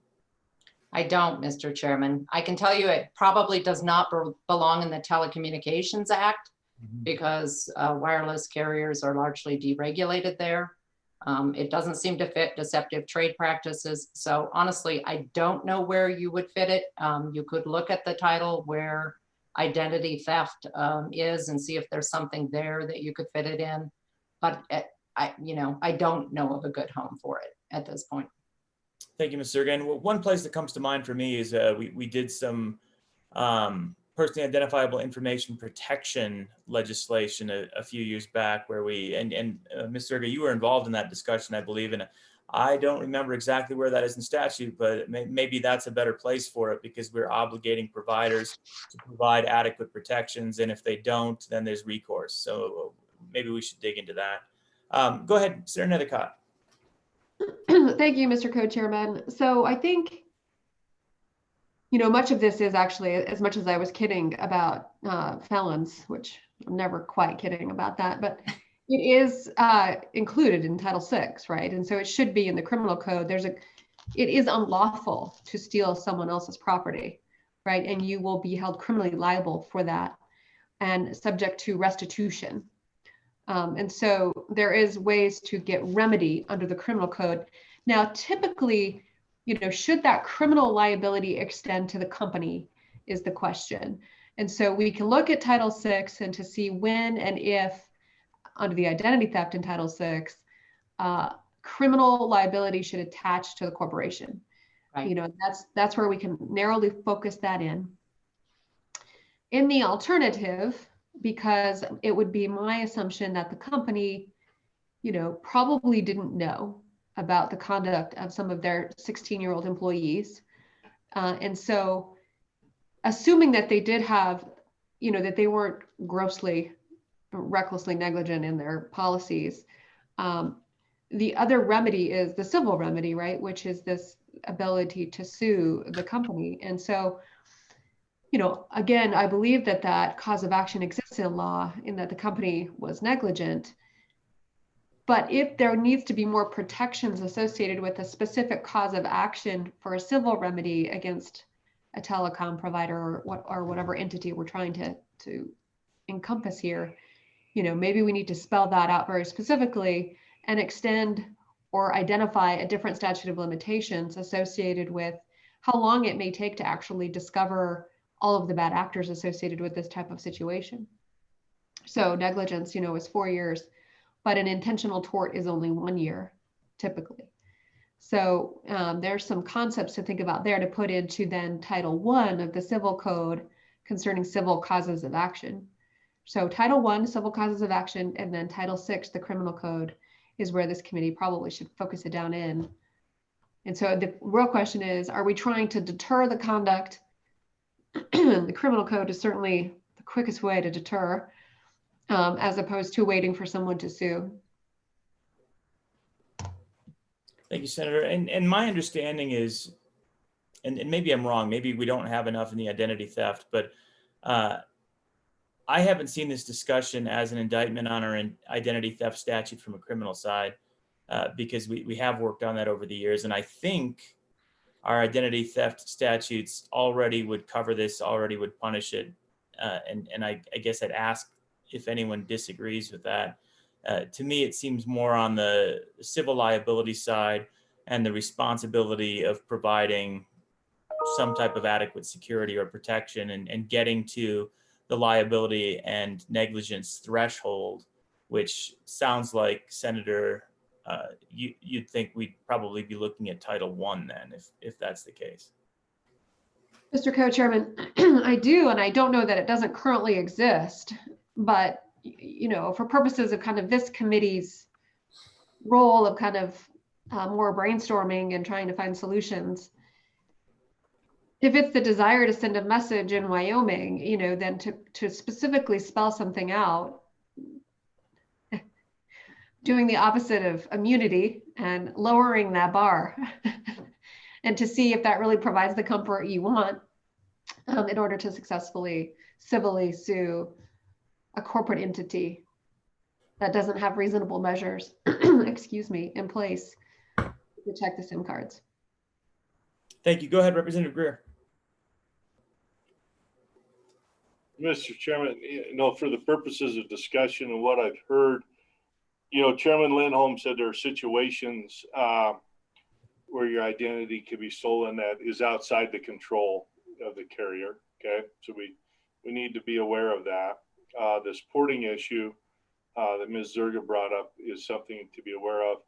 Listening to Ms. Long, one of the issues I heard was really having reasonable measures to prevent the carrier's employees from accepting bribes or engaging in an illegal act. So then I come to, the doctrine of respondent superior is, can we do something, as Senator Nethercott was saying, within Title I that would hold the employer responsible to have a reasonable, and again, I would like to define that standard, but still reasonable standards, protocols, procedures in place to ensure that employees are not engaging in this type of activity. And I show that out for discussion.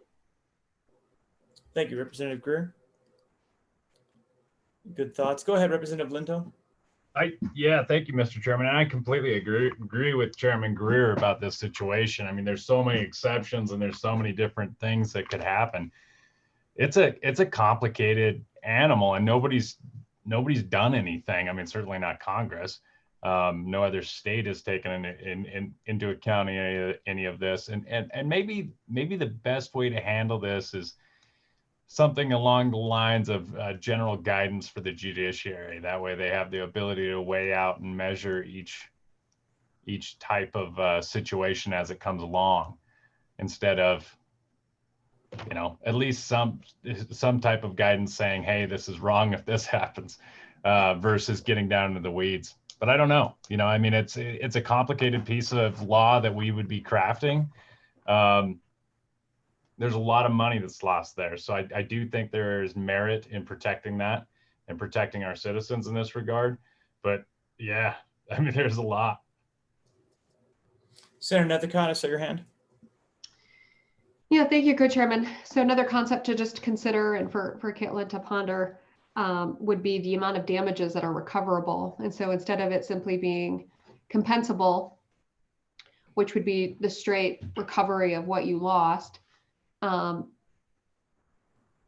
approving punitive damages in a transaction like this, like in this type of situation, I think one would assume is easy, but is also difficult. So probably putting in some type of bright line of treble damages is also something to consider, which is triple the amount of damages just automatically. And a plaintiff's lawyer would not have to prove and argue all of this pain and suffering, which is hard, when you're talking about just the loss of money, but it is that significant, right? Particularly when your life is that disrupted. But it's not like the death of someone. So there's a difference in the award, I think, of punitive damages. So that's something to consider as well. Yes, for the plaintiff's lawyers, bring them to the table and they will figure out a way, to make that much more attainable. And then that message is clear, right? You're going to pay treble damages for whatever customer lost automatically if that can be successfully proven. Thank you. Senator Dockstader. Yeah, thank you. I appreciate the discussion here. And we were speaking in broad terms when we began. Do we have enough bad actors that it's time to move this forward, or do we just want to lead the way? Ms. Long, do you have any thoughts, or go ahead, Representative Lindholm? Thank you, Mr. Chairman. I think it's one of those, it's one of those pieces. I mean, we don't necessarily have like a flood of ICOs coming in or anything else. But it's one of those aspects that might be a banner to these types of companies and these types of individuals that do have this. They don't live here right now, right? I mean, we've attracted a little over 300 new registrants in the state of Wyoming, and some of those companies have actually moved to Wyoming, and that's been good. But for the most part, these types of individuals don't live here. Would this be one of those aspects that puts Wyoming on the map? I don't know, and this is, I guess it could be. Is it worthwhile leading the way on? I also don't know, Senator. I personally think it's the right thing to do, because I think this is going to, I think this is going to be just a growing evolution of a problem, regardless of what it looks like. I think working on it has merit. If we pass it, great. If not, then well, it's not my problem. Come after December. Go ahead, Ms. Long. Thank you, Mr. Chairman. And Senator Dockstader, I think the fact that the FBI has a full-time task force on this, even still, speaks volumes about the fact that it hasn't gone away, it's actually gotten worse. And as Senator Nethercott was suggesting, potentially adding punitive damages, I think that's a fantastic idea. And because that's been one of the challenges that slowed down the AT&T lawsuit by Michael Turpin, where he's suing them for $224 million. But I would also be interested in the committee's ideas as to whether to broaden that. What happened to me with eBay was chilling. eBay doxed me. eBay gave my personal address and phone number to a criminal, and I have no redress against them. So it would be interesting if, and by the way, it was an absolute failure of their IT systems. I was talking to the IT customer service representative and she admitted it. So I sent them a nice, nastygram saying evidence preservation. If there's anything that happens, I'm holding you responsible. But boy, I would certainly like to have something more than just a nastygram to go after a situation like that, where I was just a complete innocent victim and a big company revealed my personal data. Excellent. Yeah, go ahead, Senator Nethercott, go ahead. Yeah, policy-wise, and I know this is dangerous for me to say because people might interpret it that I take positions that I really don't possess, but the truth is lawyers do a lot of good things for this country, both defense attorneys and plaintiffs attorneys. And when you go back and you look at really who has done significant work as it relates to consumer protection from all things, it is plaintiffs lawyers. I mean, they have done remarkable work to make our country safer and our products more reliable. And Aaron Brockovich. So, those are the heroes right out there that are really working hard in order to make that happen and to effectuate change when those companies really are putting those profits, over any kind of consumer interests. And we are beholden to them. How many of us can operate without our iPhones and cell phones, right? It's just not reasonable to have that expectation that it's some type of choice. And so when we're all subject to that type of situation, and they're not being responsible without the government oversight, what is left for we as citizens to do? And the plaintiffs' lawyers will solve it. And I say that sincerely. I mean, that's how our system of laws are designed to work, and they really do work pretty well. So I do think it's on the cutting edge of things, but I think it's on the cutting edge of necessary actions as a result of the really kind of profound harm that we're all subject to every day by having our phones, and the financial devastation that can occur as a result. Thank you, Senator. And I think getting at those 2 points, what Ms. Long mentions is the idea that unless there is specific financial damage that's immediately addressable that I can point to, then there really is no harm unless there's some type of a statute. So for example, the fact that they gave away your address and that some, you were doxxed effectively. I'm sure they kind of shrugged a little bit because you don't have anything you don't have a cause of action yet. So it is just a shrug. They are not under any obligation. And I was trying to just dig through statute as we were talking, and maybe we need to do a more complete job, but it doesn't seem like there really is any intrinsic obligation for a company to protect your data or protect any of the information they have on you. If they want a clear text password, if they want to leave that bank vault door wide open and just hope nobody walks through the door, that's kind of the standard we have right now. And one of the things I wonder at this point is, do other states have better standards? Are there other states that actually say you have a fiduciary responsibility or you have some type of an obligation to protect data that you hold and to secure it with best practices? And go ahead, Ms. Long. Yes, thank you, Mr. Chairman.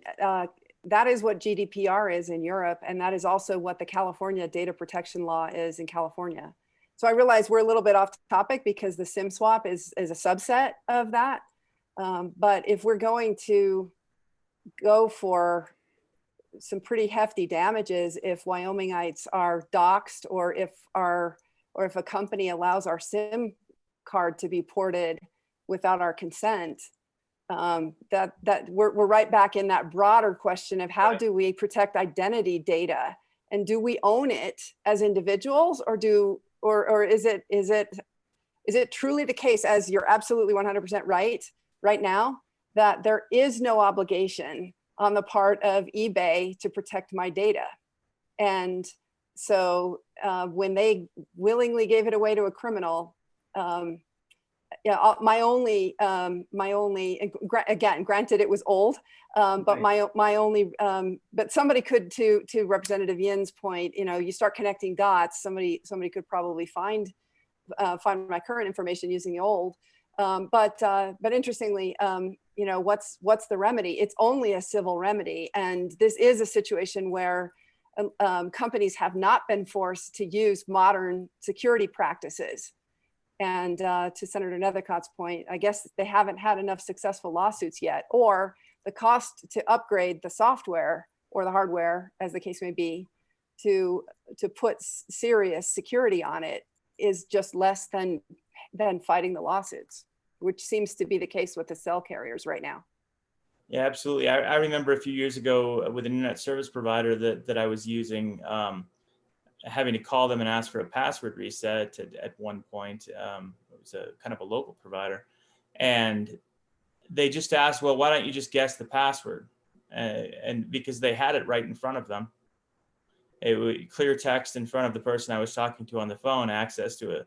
And there was no way for me to know that. You know, I was horrified at the time. I was saying, seriously, you can actually see the password right now. Oh yeah, we store them. Again, convenience, I think, was the motivating factor, but just a nightmare of a security practice that I can't believe any provider would use, particularly for email, where nobody goes there. But nothing says they can't.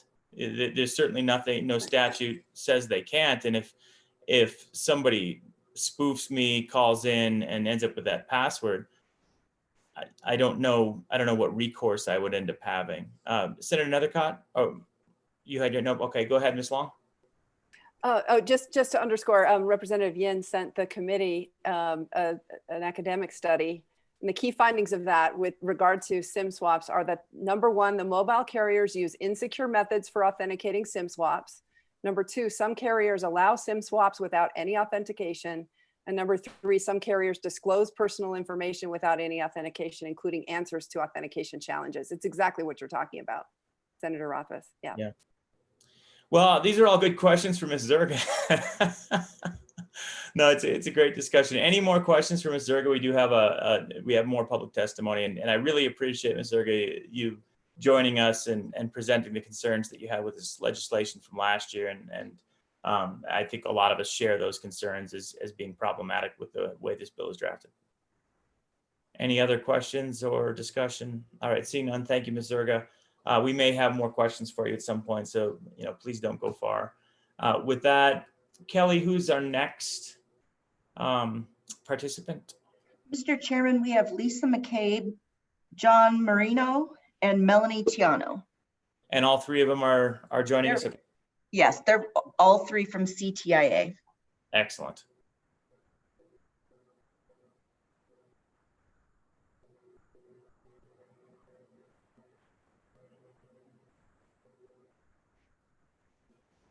All right, I see a couple of you. Lisa, I don't see you at this point in time, but that might be intentional. Shoot. And with that, I welcome all three of you. Please, I don't know who would like to start, but please proceed and introduce yourself to the committee, and we look forward to hearing your testimony. Good afternoon. This is Lisa McCabe with CTIA, trying to get my video to work here. It's always at the last. I think the video thinks it's working, but is it blocked? Is there any chance that it's closed, or are you using a different camera? No, that's so odd. My apologies. Oh, it's all right.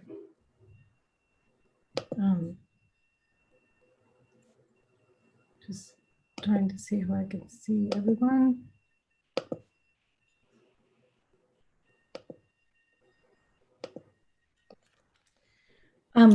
My name is Lisa. Oh. I was just going to say, okay? Should I just go ahead? Absolutely, no worries. I apologize. Not a problem. My name is Lisa McCabe, and I'm State Legislative Director for CTIA, which is the Trade Association for the Wireless Communications Industry. I also have my two colleagues from CTIA here with me, John Marino and Melanie Tiano, who focus on cybersecurity and privacy issues for the association. John may be able to answer a few technical questions should that come into play. Great. The wireless carriers do take consumer account and device security very seriously. The industry takes SIM swap fraud very seriously. We have numerous security tools already in place to help protect consumers. These include internal system protections and several available publicly to consumers.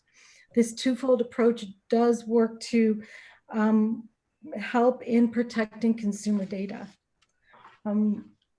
Wireless providers are constantly innovating and improving internal processes to stay ahead of these bad actors, while also protecting the rights of legitimate customers to transfer their phone to a new device or to a wireless provider. That's important that we allow the ability for consumers to do that. While providers have different types of tools and different practices, the industry has a variety of tactics that they do put into place to stop SIM swap fraud, including offering wireless account PINs and the ability to lock or freeze wireless accounts to protect against unauthorized access and changes, employing multi-factor authentication when account changes are requested, providing additional security tools to further protect accounts, as well as online videos on how to use these tools, training employees to identify the signs of a fraudulent SIM swap request, leveraging technology solutions to identify and combat unauthorized SIM swaps, working with financial institutions on ways to prevent fraud via SIM swap activity, and working with law enforcement to bring action against SIM swap fraudsters. The wireless industry is not alone in this fight. Scammers targeting financial accounts perform these unauthorized SIM swaps for the purpose of gaining access to the victim's financial accounts. The financial institutions are also adopting aggressive measures to help protect victims from unauthorized access. These measures help thwart bad actors by rejecting significant transfers of money after a recent password change. Consumers play an important and critical role in also taking steps to safeguard their wireless accounts and also to protect their loss of personal information. CTIA strongly supports ongoing efforts within federal government and across industries to develop uniform national approach to consumer privacy and information security. The Federal Communications Commission, the FCC, and the FTC, the Federal Trade Commission, work together to provide consumers information on how they can protect themselves from SIM swap fraud and identity theft. Also, the Federal Communications Commission does have rules guarding consumer information called the Telephone Consumer Protection Act of 1991. It's important that the approaches to information security allow businesses to maintain a flexible, risk-based approach because businesses need to customize their actions so that their security practices can evolve to keep step with developing cybersecurity threats. The FTC, the FCC, as well as state attorneys general, like the Wyoming Attorney General, through its consumer protection statute, already are able to police unfair practices by carriers. So this legislation isn't necessary. The FTC's red flag rule, which requires many businesses to have ID theft protection programs designed to detect warning signs or red flags of identity theft in their day-to-day operations. the CTI members do have red flag programs to identify ID theft issues arising from SIM swap fraud. I think it's important to note that the standard of reasonable action could cause regulatory uncertainty for providers, which could act as a disincentive for investment in Wyoming, and also subject carriers to needless litigation. This is an issue that impacts consumers across the wireless ecosystem, and passing state legislation would create a patchwork quilt of disparate and static regulations, which in fact could unintentionally discourage technology investment in Wyoming. The wireless carriers are constantly improving internal processes to stay ahead of these bad actors, while also protecting the rights of legitimate consumers to transfer their phone number to a new device or to a different wireless provider. Wireless innovation is not simply about speed, it's also about ensuring customers can connect safely. No other state has found legislation on this issue to be necessary. And we think that this legislation as drafted is unnecessary and would have some unintended consequences. I think that in some of the discussion, it's important to note that most importantly, it is to try to go after the bad actor, because oftentimes the SIM swap is a means to an end. They're using the SIM swap in order to get at other financial data. So I think it's important to try to go directly at the bad actors. Thank you for answering the questions. And my colleagues. Yeah, absolutely. Is it McCabe or Maccabee? McCabe.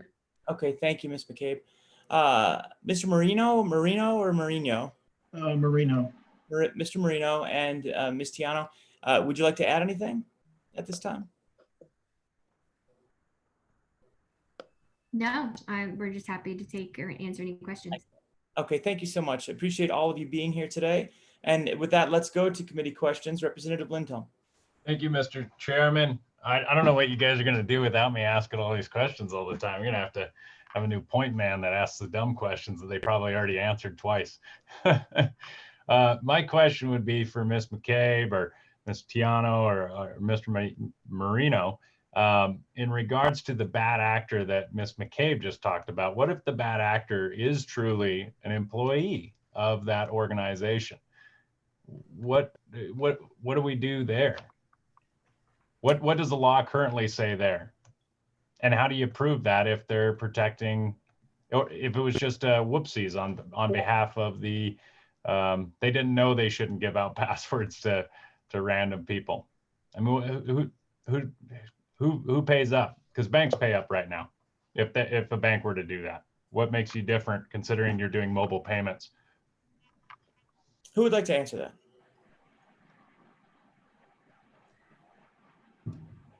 Hi, I'm happy to jump in, and I'd have to go back because I apologize. I don't remember the specifics off the top of my head. But I do, the FCC rules do, we do believe those already cover, and they have, they require the carriers protect the customer proprietary information that they have. And they also have requirements that the carriers, take measures to protect the information that they have and to detect these types of things. And in recent years, the FCC has had increased activity on privacy and data breach type cases.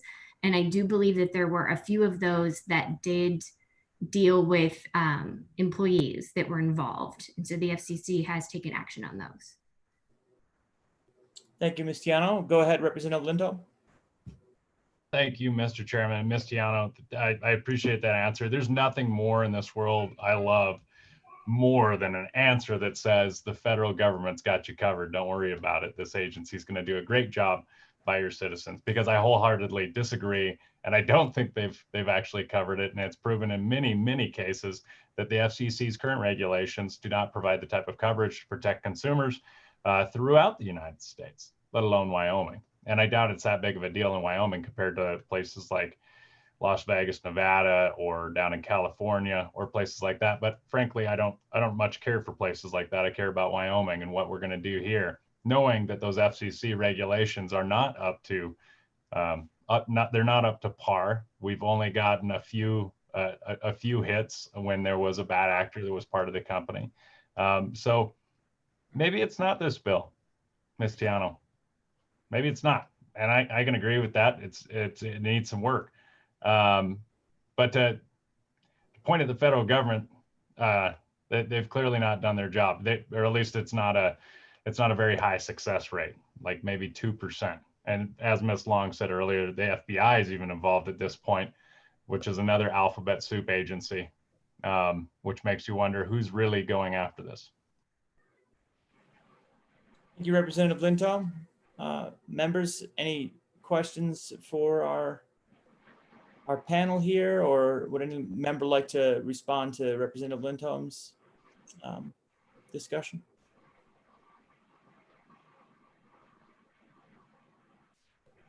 Further questions?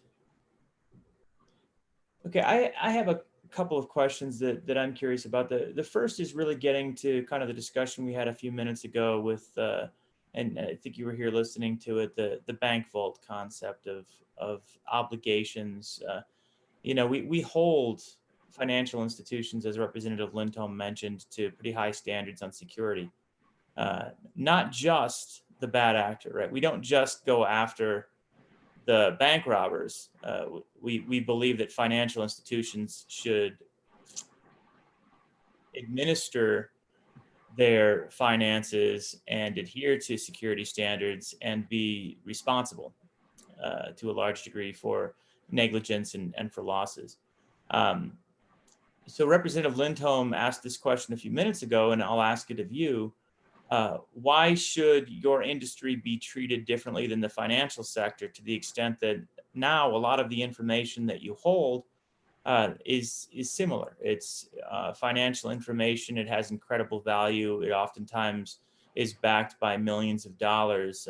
How is it unreasonable for the state of Wyoming to be holding you to effectively the same standards of rigor on your security and on your protections for the information that's entrusted to you?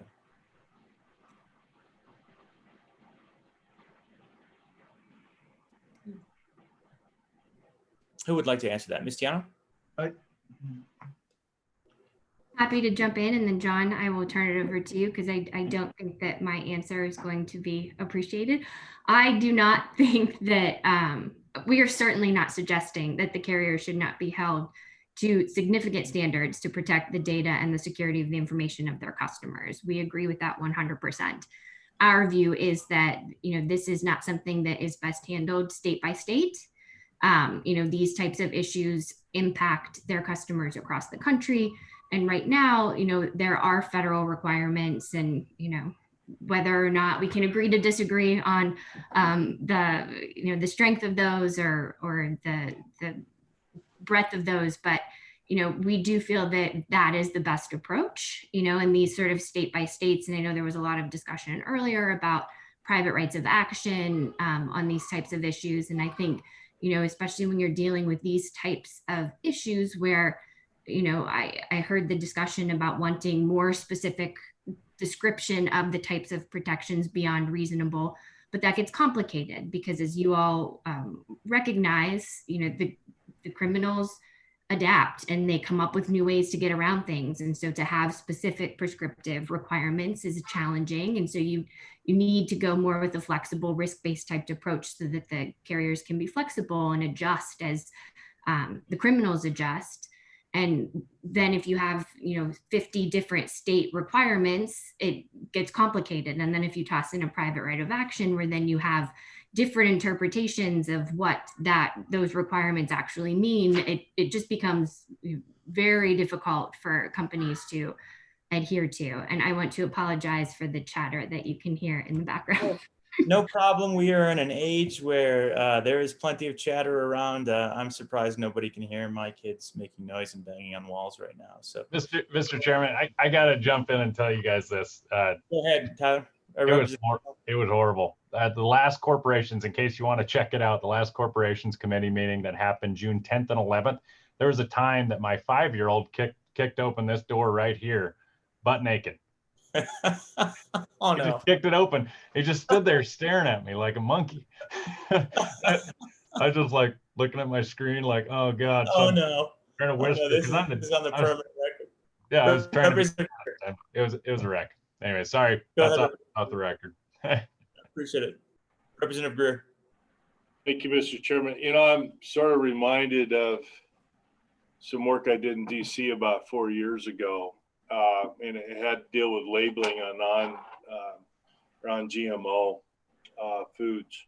You know, Vermont had passed a labeling law which scared the heck out of a lot of us because of the patchwork argument. And interestingly enough, with the Vermont law being passed and setting out a date for enactment, Congress actually got together and then passed the Food Labeling Act, which now we are still working on final details 4 years later. But sometimes states can drive an initiative. Again, my concerns before is that we do it correctly is all. Thank you, Representative Greer. Any other members have any questions? Yeah, oh, sorry, Mr. Reno, go ahead. Thank you, Mr. Chairman. And I just wanted to add to the comments that my colleague Melanie Tiano made, just because my background is one of technology and within CTIA I'm responsible for cybersecurity. And one thing I can confirm and attest to is the fact that indeed the wireless industry holds cybersecurity as a top priority for the entire industry. And we need to distinguish between the cellular networks versus folks like eBay or Google or Facebook, because the reason why I struggle with the bank vault analogy is because, you know, that suggests that's where all the money is, as opposed to, no, in the case of the internet, that information is distributed across many different stakeholders and many different players. And tying it to one single SIM swap or one incident where credentials were compromised by somebody at Twitter, which has nothing to do with an employee at a cellular operator or the cellular operator's security practices, because those are totally different companies. So one of the things I just wanted to reinforce is the point that Lisa McCabe made, which is that indeed the carriers, the cellular carriers, companies like Verizon, AT&T, T-Mobile and others across the country, I know for a fact, again, implement best practices because they work at those best practices every single day, because I watch it, because I work with them, I bring them together through the work that I do for CTIA. They were instrumental in passing the cybersecurity framework that was established by NIST nationally across the country and now is globally recognized as one of the leading standards for cybersecurity. They work closely with the FBI to go after bad actors. They do that every single day. And indeed, they work with all the different segments of government to try and address this problem. There is no silver bullet to this problem. And in fact, I'm not a lawyer, but I even suggest that there's no single piece of legislation that's going to uniquely address this because of the complexities that you've all talked about. But do I think that indeed, you know, we have to look at the problem holistically and to try to address it in a way that's comprehensive is probably the best place to start because, as you've recognized, it is very, very complicated. But again, we can't look at one, you know, single case like what happened to Jack Dorsey of Twitter, and because of an employee that had access to his credentials, that indicts the entire cellular industry, because I think that that's just placing the scope of the problem sort of in the wrong segment. And it is something that needs to be looked at more broadly because, again, it's not a bank vault. It's many, many, many, many different vaults of information that are around the internet. And again, when it comes to this wireless industry, I can speak for those practices, and they work 24/7, 365 to protect that information because they have to, because they have federal statutes that they have to comply with, number one. But number two, they try to advance the ball on security best practices every single day, and I watch it. So I'm happy to take any questions if you have questions about the specific technical aspects of what they do. But I didn't want to leave that particular topic in some sense unsaid, because I think it really isn't fair to the wireless industry to, again, suggest that they're negligent when it comes to protecting their customers' information. Thank you, Mr. Chairman. Thank you, Mr. Marino. Any further questions or discussion? And, oh, go ahead, Representative Yan. Thank you, Mr. Chairman. Mr. Marino, since you are in the business of cybersecurity, you probably know of the Princeton study about wireless carrier authentication for SIM swaps, and I wonder if you have any comments on that particular study or any response to it, the results. Sure. I'm sorry? I just said go ahead, Mr. Marino. Thank you. Thank you, Mr. Chairman. Yes, absolutely. And in fact, both Melanie Tiano and I worked closely with the folks at Princeton when they published that paper. And indeed, through an organization that I lead within CTI, which is called the Cybersecurity Working Group, where we bring together all the industry stakeholders to work issues like that whenever anything comes up, either Princeton or other universities, because we immediately respond to those sorts of issues. We engaged with the researchers at Princeton University to explore what they had found and to, in some sense, compare what they found to what our members see in the real world who are on the front lines. And indeed, we found that there were discrepancies between, their research approach and what we see in the real world. But that's, again, how we tackle many of those challenges, whether it's Princeton University, Purdue University, or a variety of others, because, again, we work that, constantly to, in some sense, try to stay ahead of the bad guys. Do we get it perfect 100% of the time? There is no system that's perfect, and bad actors are always changing their tactics, and we're constantly trying to respond to those. But indeed, to answer your question directly, yes, we did meet with them, and we did engage with the researchers on what they had found. Well, go ahead, Representative Paul. Okay. Mr. Marino, I have a question then following up on that, which is, and this is not the first time that I think as a committee or as legislators that we hear a little bit of a disconnect between what we've observed and what the concerns are that we're trying to address, and what best practices are identified and what industry is saying is being done. And the challenge for us, obviously, is trying to find some ground where we can recognize that when things are going well and when best practices are being utilized, everything's going to be fine. But when those aren't being utilized, we want to make sure that we have consumer protections in place for the people of Wyoming. And as Representative Lindholm noted, for us, the FCC is not necessarily a sufficient mechanism. It's a very challenging bureaucracy, and it doesn't really, I think, achieve necessarily the interests of our folks. So what I guess I'd like to ask, and maybe this is for all of you, is if what we want to do is try and thread that needle. One concept is, realistically, if we enforce the FCC's rules effectively where they're at right now, and if we basically said that industry is required to adhere to exactly what you just said, Mr. Marino, of these best practices, and as long as you're doing that, you're probably going to be in good shape. But if you fail to achieve that high standard, that high bar that you just set, then there's going to be some financial responsibility due to negligence. If we could embody that in legislation, that might be one concept. And again, if there is a failure to achieve that very high bar that you laid out, that there would be a private right of action clearly through the state. That seems like it would, again, provide better consumer protection, because you can work through the state mechanisms instead of having to go through a federal mechanism. What are your thoughts on that approach, where we're basically just saying, if we hold you to your word, then that's fair? Mr. Marino or Ms. Tiano? Melanie, do you want to try, or do you want me to jump in? Sure. I mean, I'm happy to have you jump in. I mean, I think we have concerns with a private right of action for some of the reasons that I laid out earlier. One, obviously there's the possibility of, sort of, I don't want to say frivolous lawsuits, but, the lawsuits just to bring a lawsuit. And then you also run into the challenge of the various interpretations of what is reasonable and what, whether or not they met that, which I think is something that in this space we're trying very hard to avoid. Well, Ms. Tiano, you've said you don't like reasonable, but you want to be flexible. and we're trying to be flexible with the word reasonable. But I totally understand your suggestion that that is ambiguous and difficult for a court to define. So what I'd ask you to do, what's an alternative? How would we phrase it so that it can evolve with time, basically means reasonable, but gets at this best practices concept that would provide clarity to a court that can continue to provide clarity over time, but adequately meets this consideration that you've laid out, which would allow us to provide a private right of action that would be unambiguous?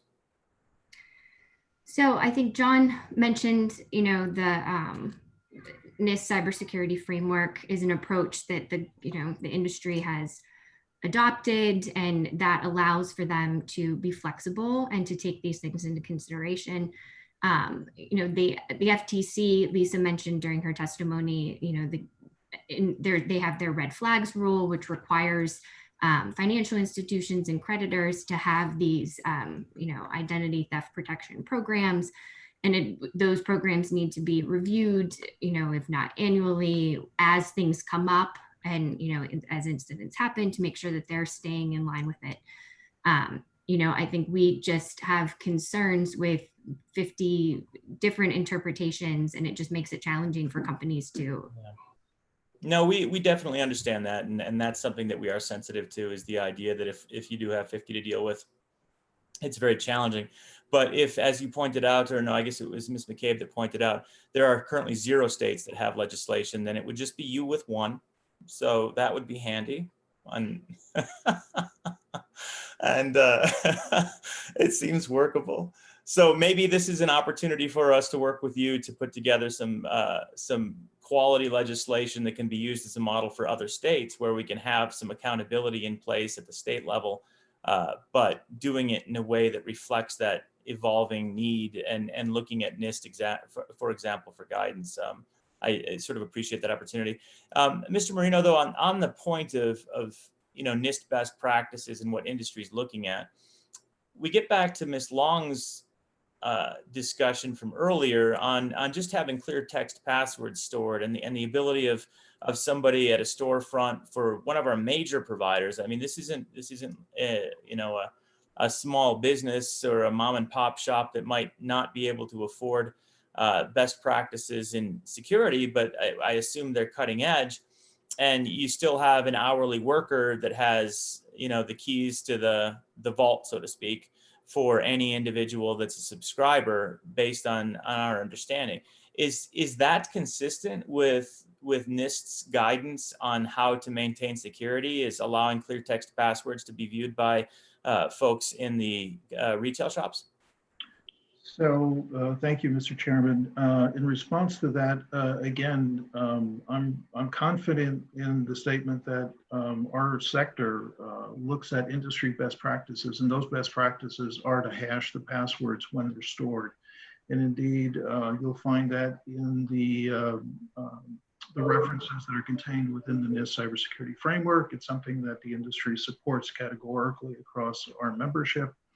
And so with regards to that and individual employees having access to that kind of information, typically what I'm familiar with is the fact that if a consumer has established a PIN or a password on their account, they are the only ones that have access to that information. It's not somebody in a retail store, number one. And number two, in order to override that, that's got to be done by somebody administratively within the company, as opposed to somebody who's on the front lines. And that's done as an industry best practice. The one thing that's not done is to mandate the use of PINs or passwords. And there are lots of consumers that choose not to use PINs or passwords on their accounts, despite the fact that the industry encourages, recommends, and highly tries to advocate for their use to protect against many of the instances that Ms. Long was referring to.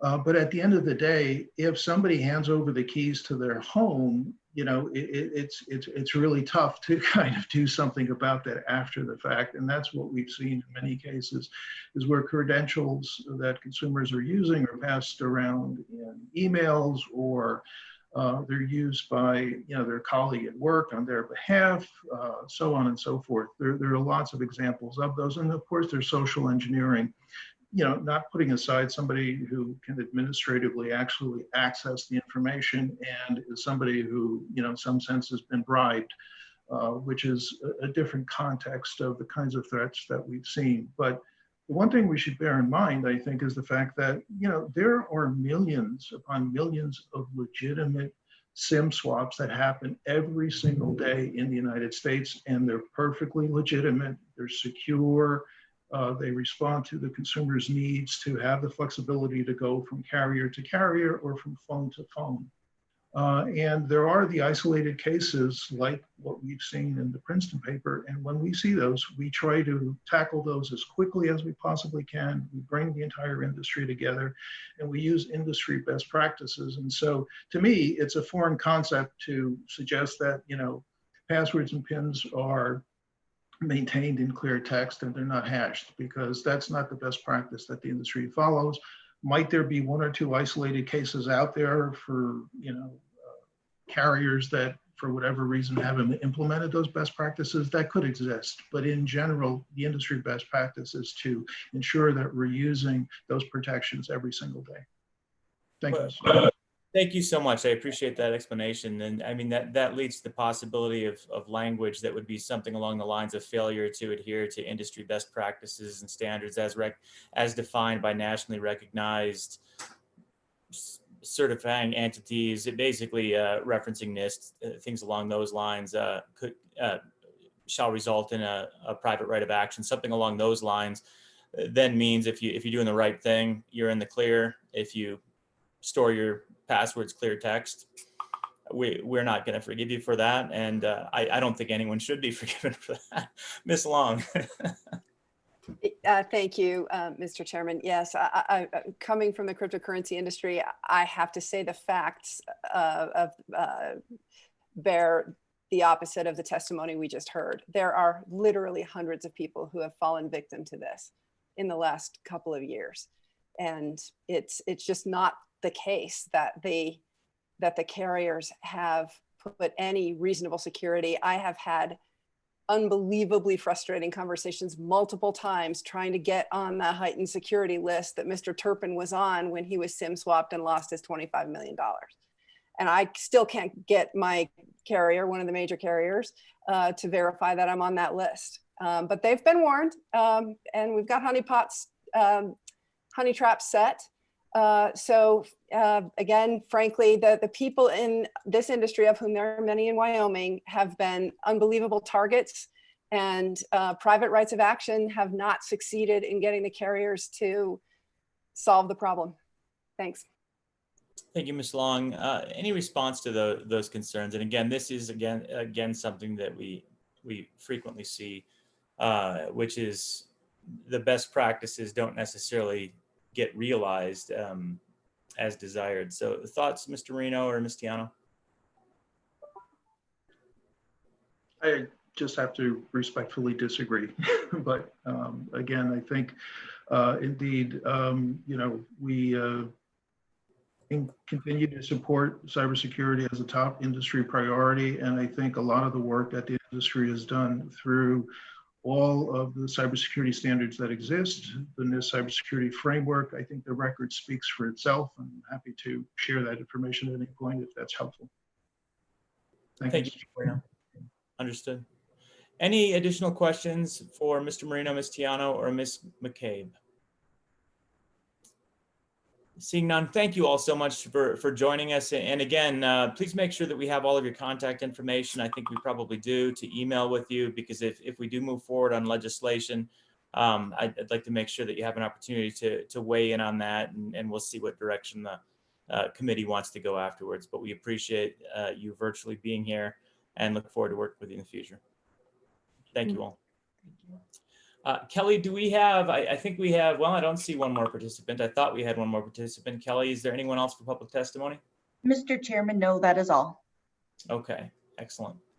All right, well, again, thank you all. And back to the committee at this time. Thank you, Mr. Chairman. Yeah, thank you, everyone. All right, committee, let's go back to the legislation, bring it up. We need to resolve and conclude very soon. We've got about 20 more minutes, and that's still longer than we intended. But let's try and be done within 20. And I'd like to have 5 minutes at the end to run over with staff some of the actions for today. So with that in mind, any additional thoughts, or what shall we do next?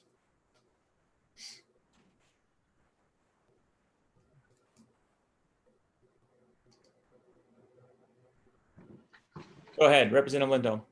Thank you, Mr. Chairman. Yeah, I'll bite. I think it's worthwhile looking at some legislation. Whether or not it goes forward is up for debate, but see if we can make it better, stronger, faster, and we get more participation.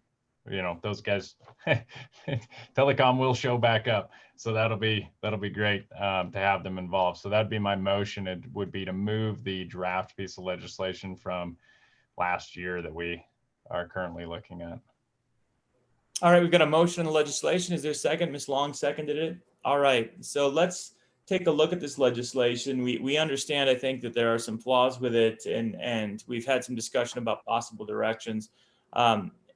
Maybe we end up with conceptual amendments on it. Maybe we have specifics, but any ideas on what we can and or should do? Representative Greer.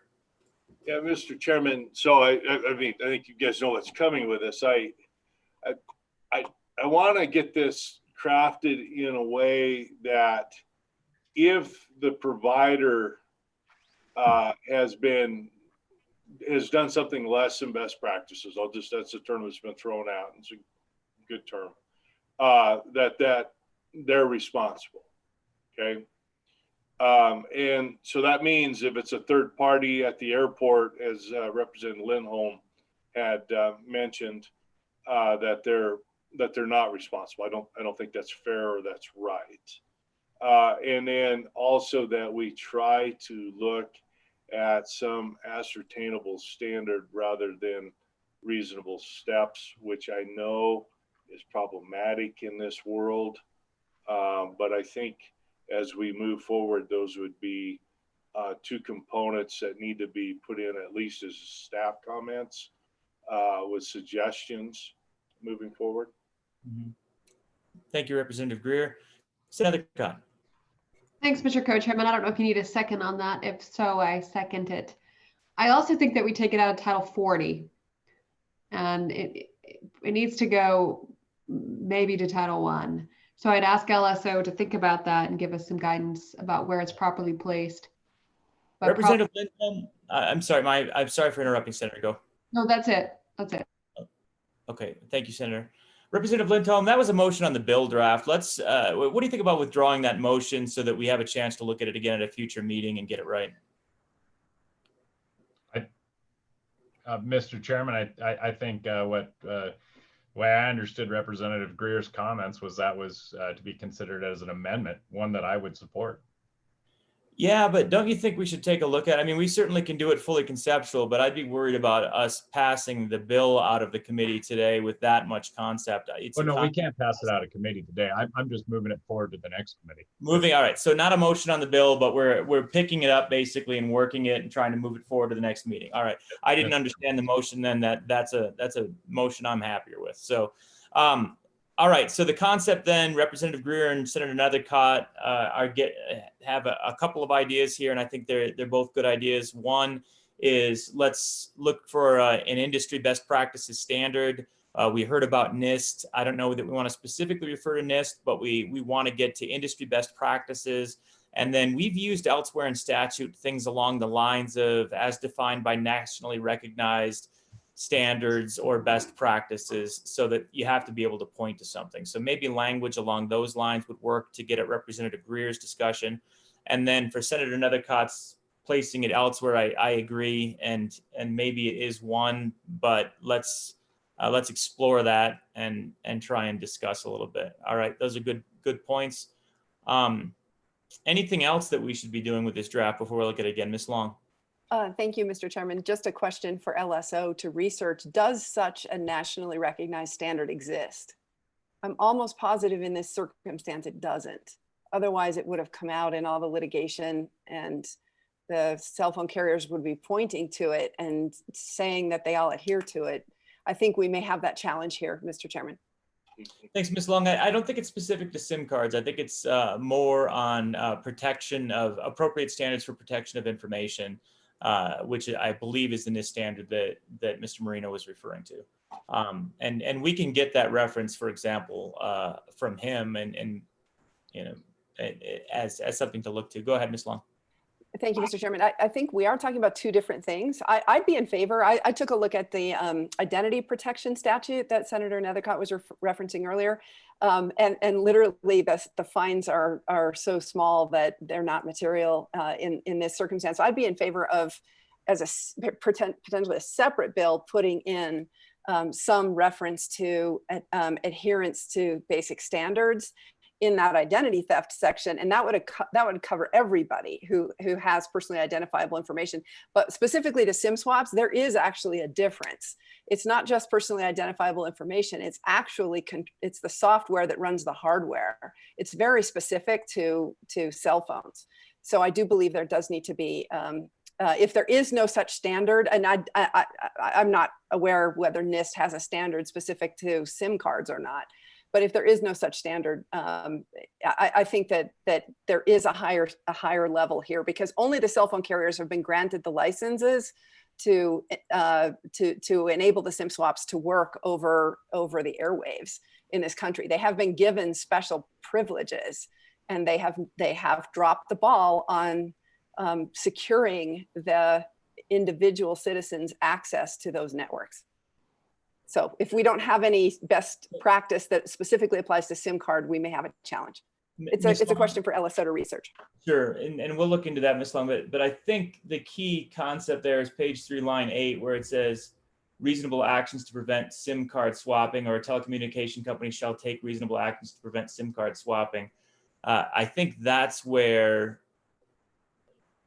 we can point to, we can say something along the lines of they're obligated to use industry best practices to protect from unauthorized swapping or something along those lines. And if they're not adhering to nationally recognized standards in doing that, then they'd be out of luck. Representative Greer?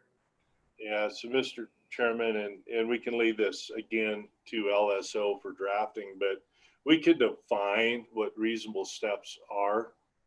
And it may be what reasonable steps are here in 2020 or 2021, and they may not be the same in 2025. My guess would be is as states start to pass these types of laws, there'll be a federal law that will come in and preempt the states. I'm a little more, I just, you know, and I don't know if I'm going to vote for this eventually on the House floor, but I'm going to support it through this committee for the discussion, because I think it's a very good one. I'm just concerned that we get it, as Senator Nethercott has said, in the right place in the statutes. I'm concerned that we at least lay some reasonable standards. There we go, use the term reasonable, but that we define what those are. And Ms. Long had done that for us in our discussion. And then again, I also want to make sure that the third party bad actors that are outside of anybody's control don't fall back to create liability on the service providers. Sure. So those would be my concerns if I looked at this bill, if it came forward to me during session. I would be concerned about all three of those areas. Excellent. All right, anything else? I think that gives some good guidance there for the direction we should go. Senator Dockstader. There we go. Okay, thanks. Good discussion on all this. I probably heard the concerns from industry as we led up to this. And eventually we'll need something, but it'll be more on the federal level. It'll change so rapidly, we'll never know. But so here we are, in one sense of the word, burdening our smaller providers. And I don't think that I'll be with it here or on the floor, whether we start at House or Senate, but I'm not quite ready to go there with it yet. Not convinced that we have that many players that are causing that many problems at this point to line up another set of laws to address it. So I'm going to hold off at this point. Thank you, Mr. Chairman. Thank you, Senator. Okay, any further discussion? All right. Seeing none, we just have a draft request in.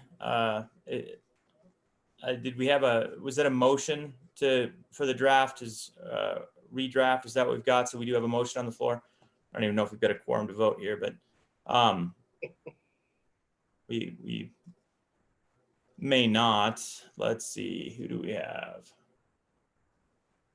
6 of us, Mr. Chairman. There 6 are- out of 9. That's quorum. Oh, we do have 6. Yeah, we have 6 voting members that are 9. Okay, good. We're in good shape. We're better than I thought we were. I mean, it's close, but it is. I know. All right. So the motion is to redraft this legislation pursuant to the discussion we had, and I think everyone's familiar with that. So I'll ask all those in favor of getting this redrafted, please signify by raising their hand. Okay, those opposed? All right, motion carries 5-1, and we'll look for that draft next time. Thanks everyone on that one, and I think there's some more work to do there. Yeah, go ahead. Yeah, before we finish, and I'm not slow on the uptake. With Mr. Hopkinson, could he come on for just a moment? Yeah. So I got a couple questions for him with the chair's indulgence. Absolutely. It'll only take 2 minutes. I'm sorry, but is your middle name Richard? It is. And is your dad's name Richard? Yes. And I thought when Chairman Lindholm was giving you some compliments that all of a sudden the smile and the hair dawned on me. So you're a Warland guy, right? Yes. Okay, good enough. That answers everything I needed. Okay. And that's Wyoming right there, folks. Yeah, excellent. All right, so at this point in time, we have no further items on the agenda to my knowledge. Let me double check. Yes, we're done with that. We do have general public comment if there is any, but I do not believe there is any general public comment. Is there anything, Kelly? Mr. Chairman, I think that's all. Excellent. Okay. So with that, let's just have some wrap up. Mr. Hopkinson, any questions that you have for us where you need additional direction or clarification based on our actions today? Just a few, Mr. Chairman. With respect to the disclosure of private cryptographic keys bill from this morning, the request was for LSO to provide a memo or a staff comment kind of addressing legal concerns associated with the disclosure of those cryptographic keys. My question is, how detailed of a memo are we looking for? I could certainly provide an issue spotting type memo, kind of addressing what we see as those issues, but not a lot of detail. My concern is if the committee is wanting a lot of detail on those, we simply probably don't have time to get that done before the September meeting. So I was just seeking the guidance on what exactly the committee wants with respect to I think high level would be sufficient then, since we have a relatively short fuse on that. So let's go with that approach for now, and we can visit with the committee in September and see if they want any more detail. I think there was a desire to also try and look for some independent analysis on that. So if we can find any case law or anything else out there to point to, that would be handy.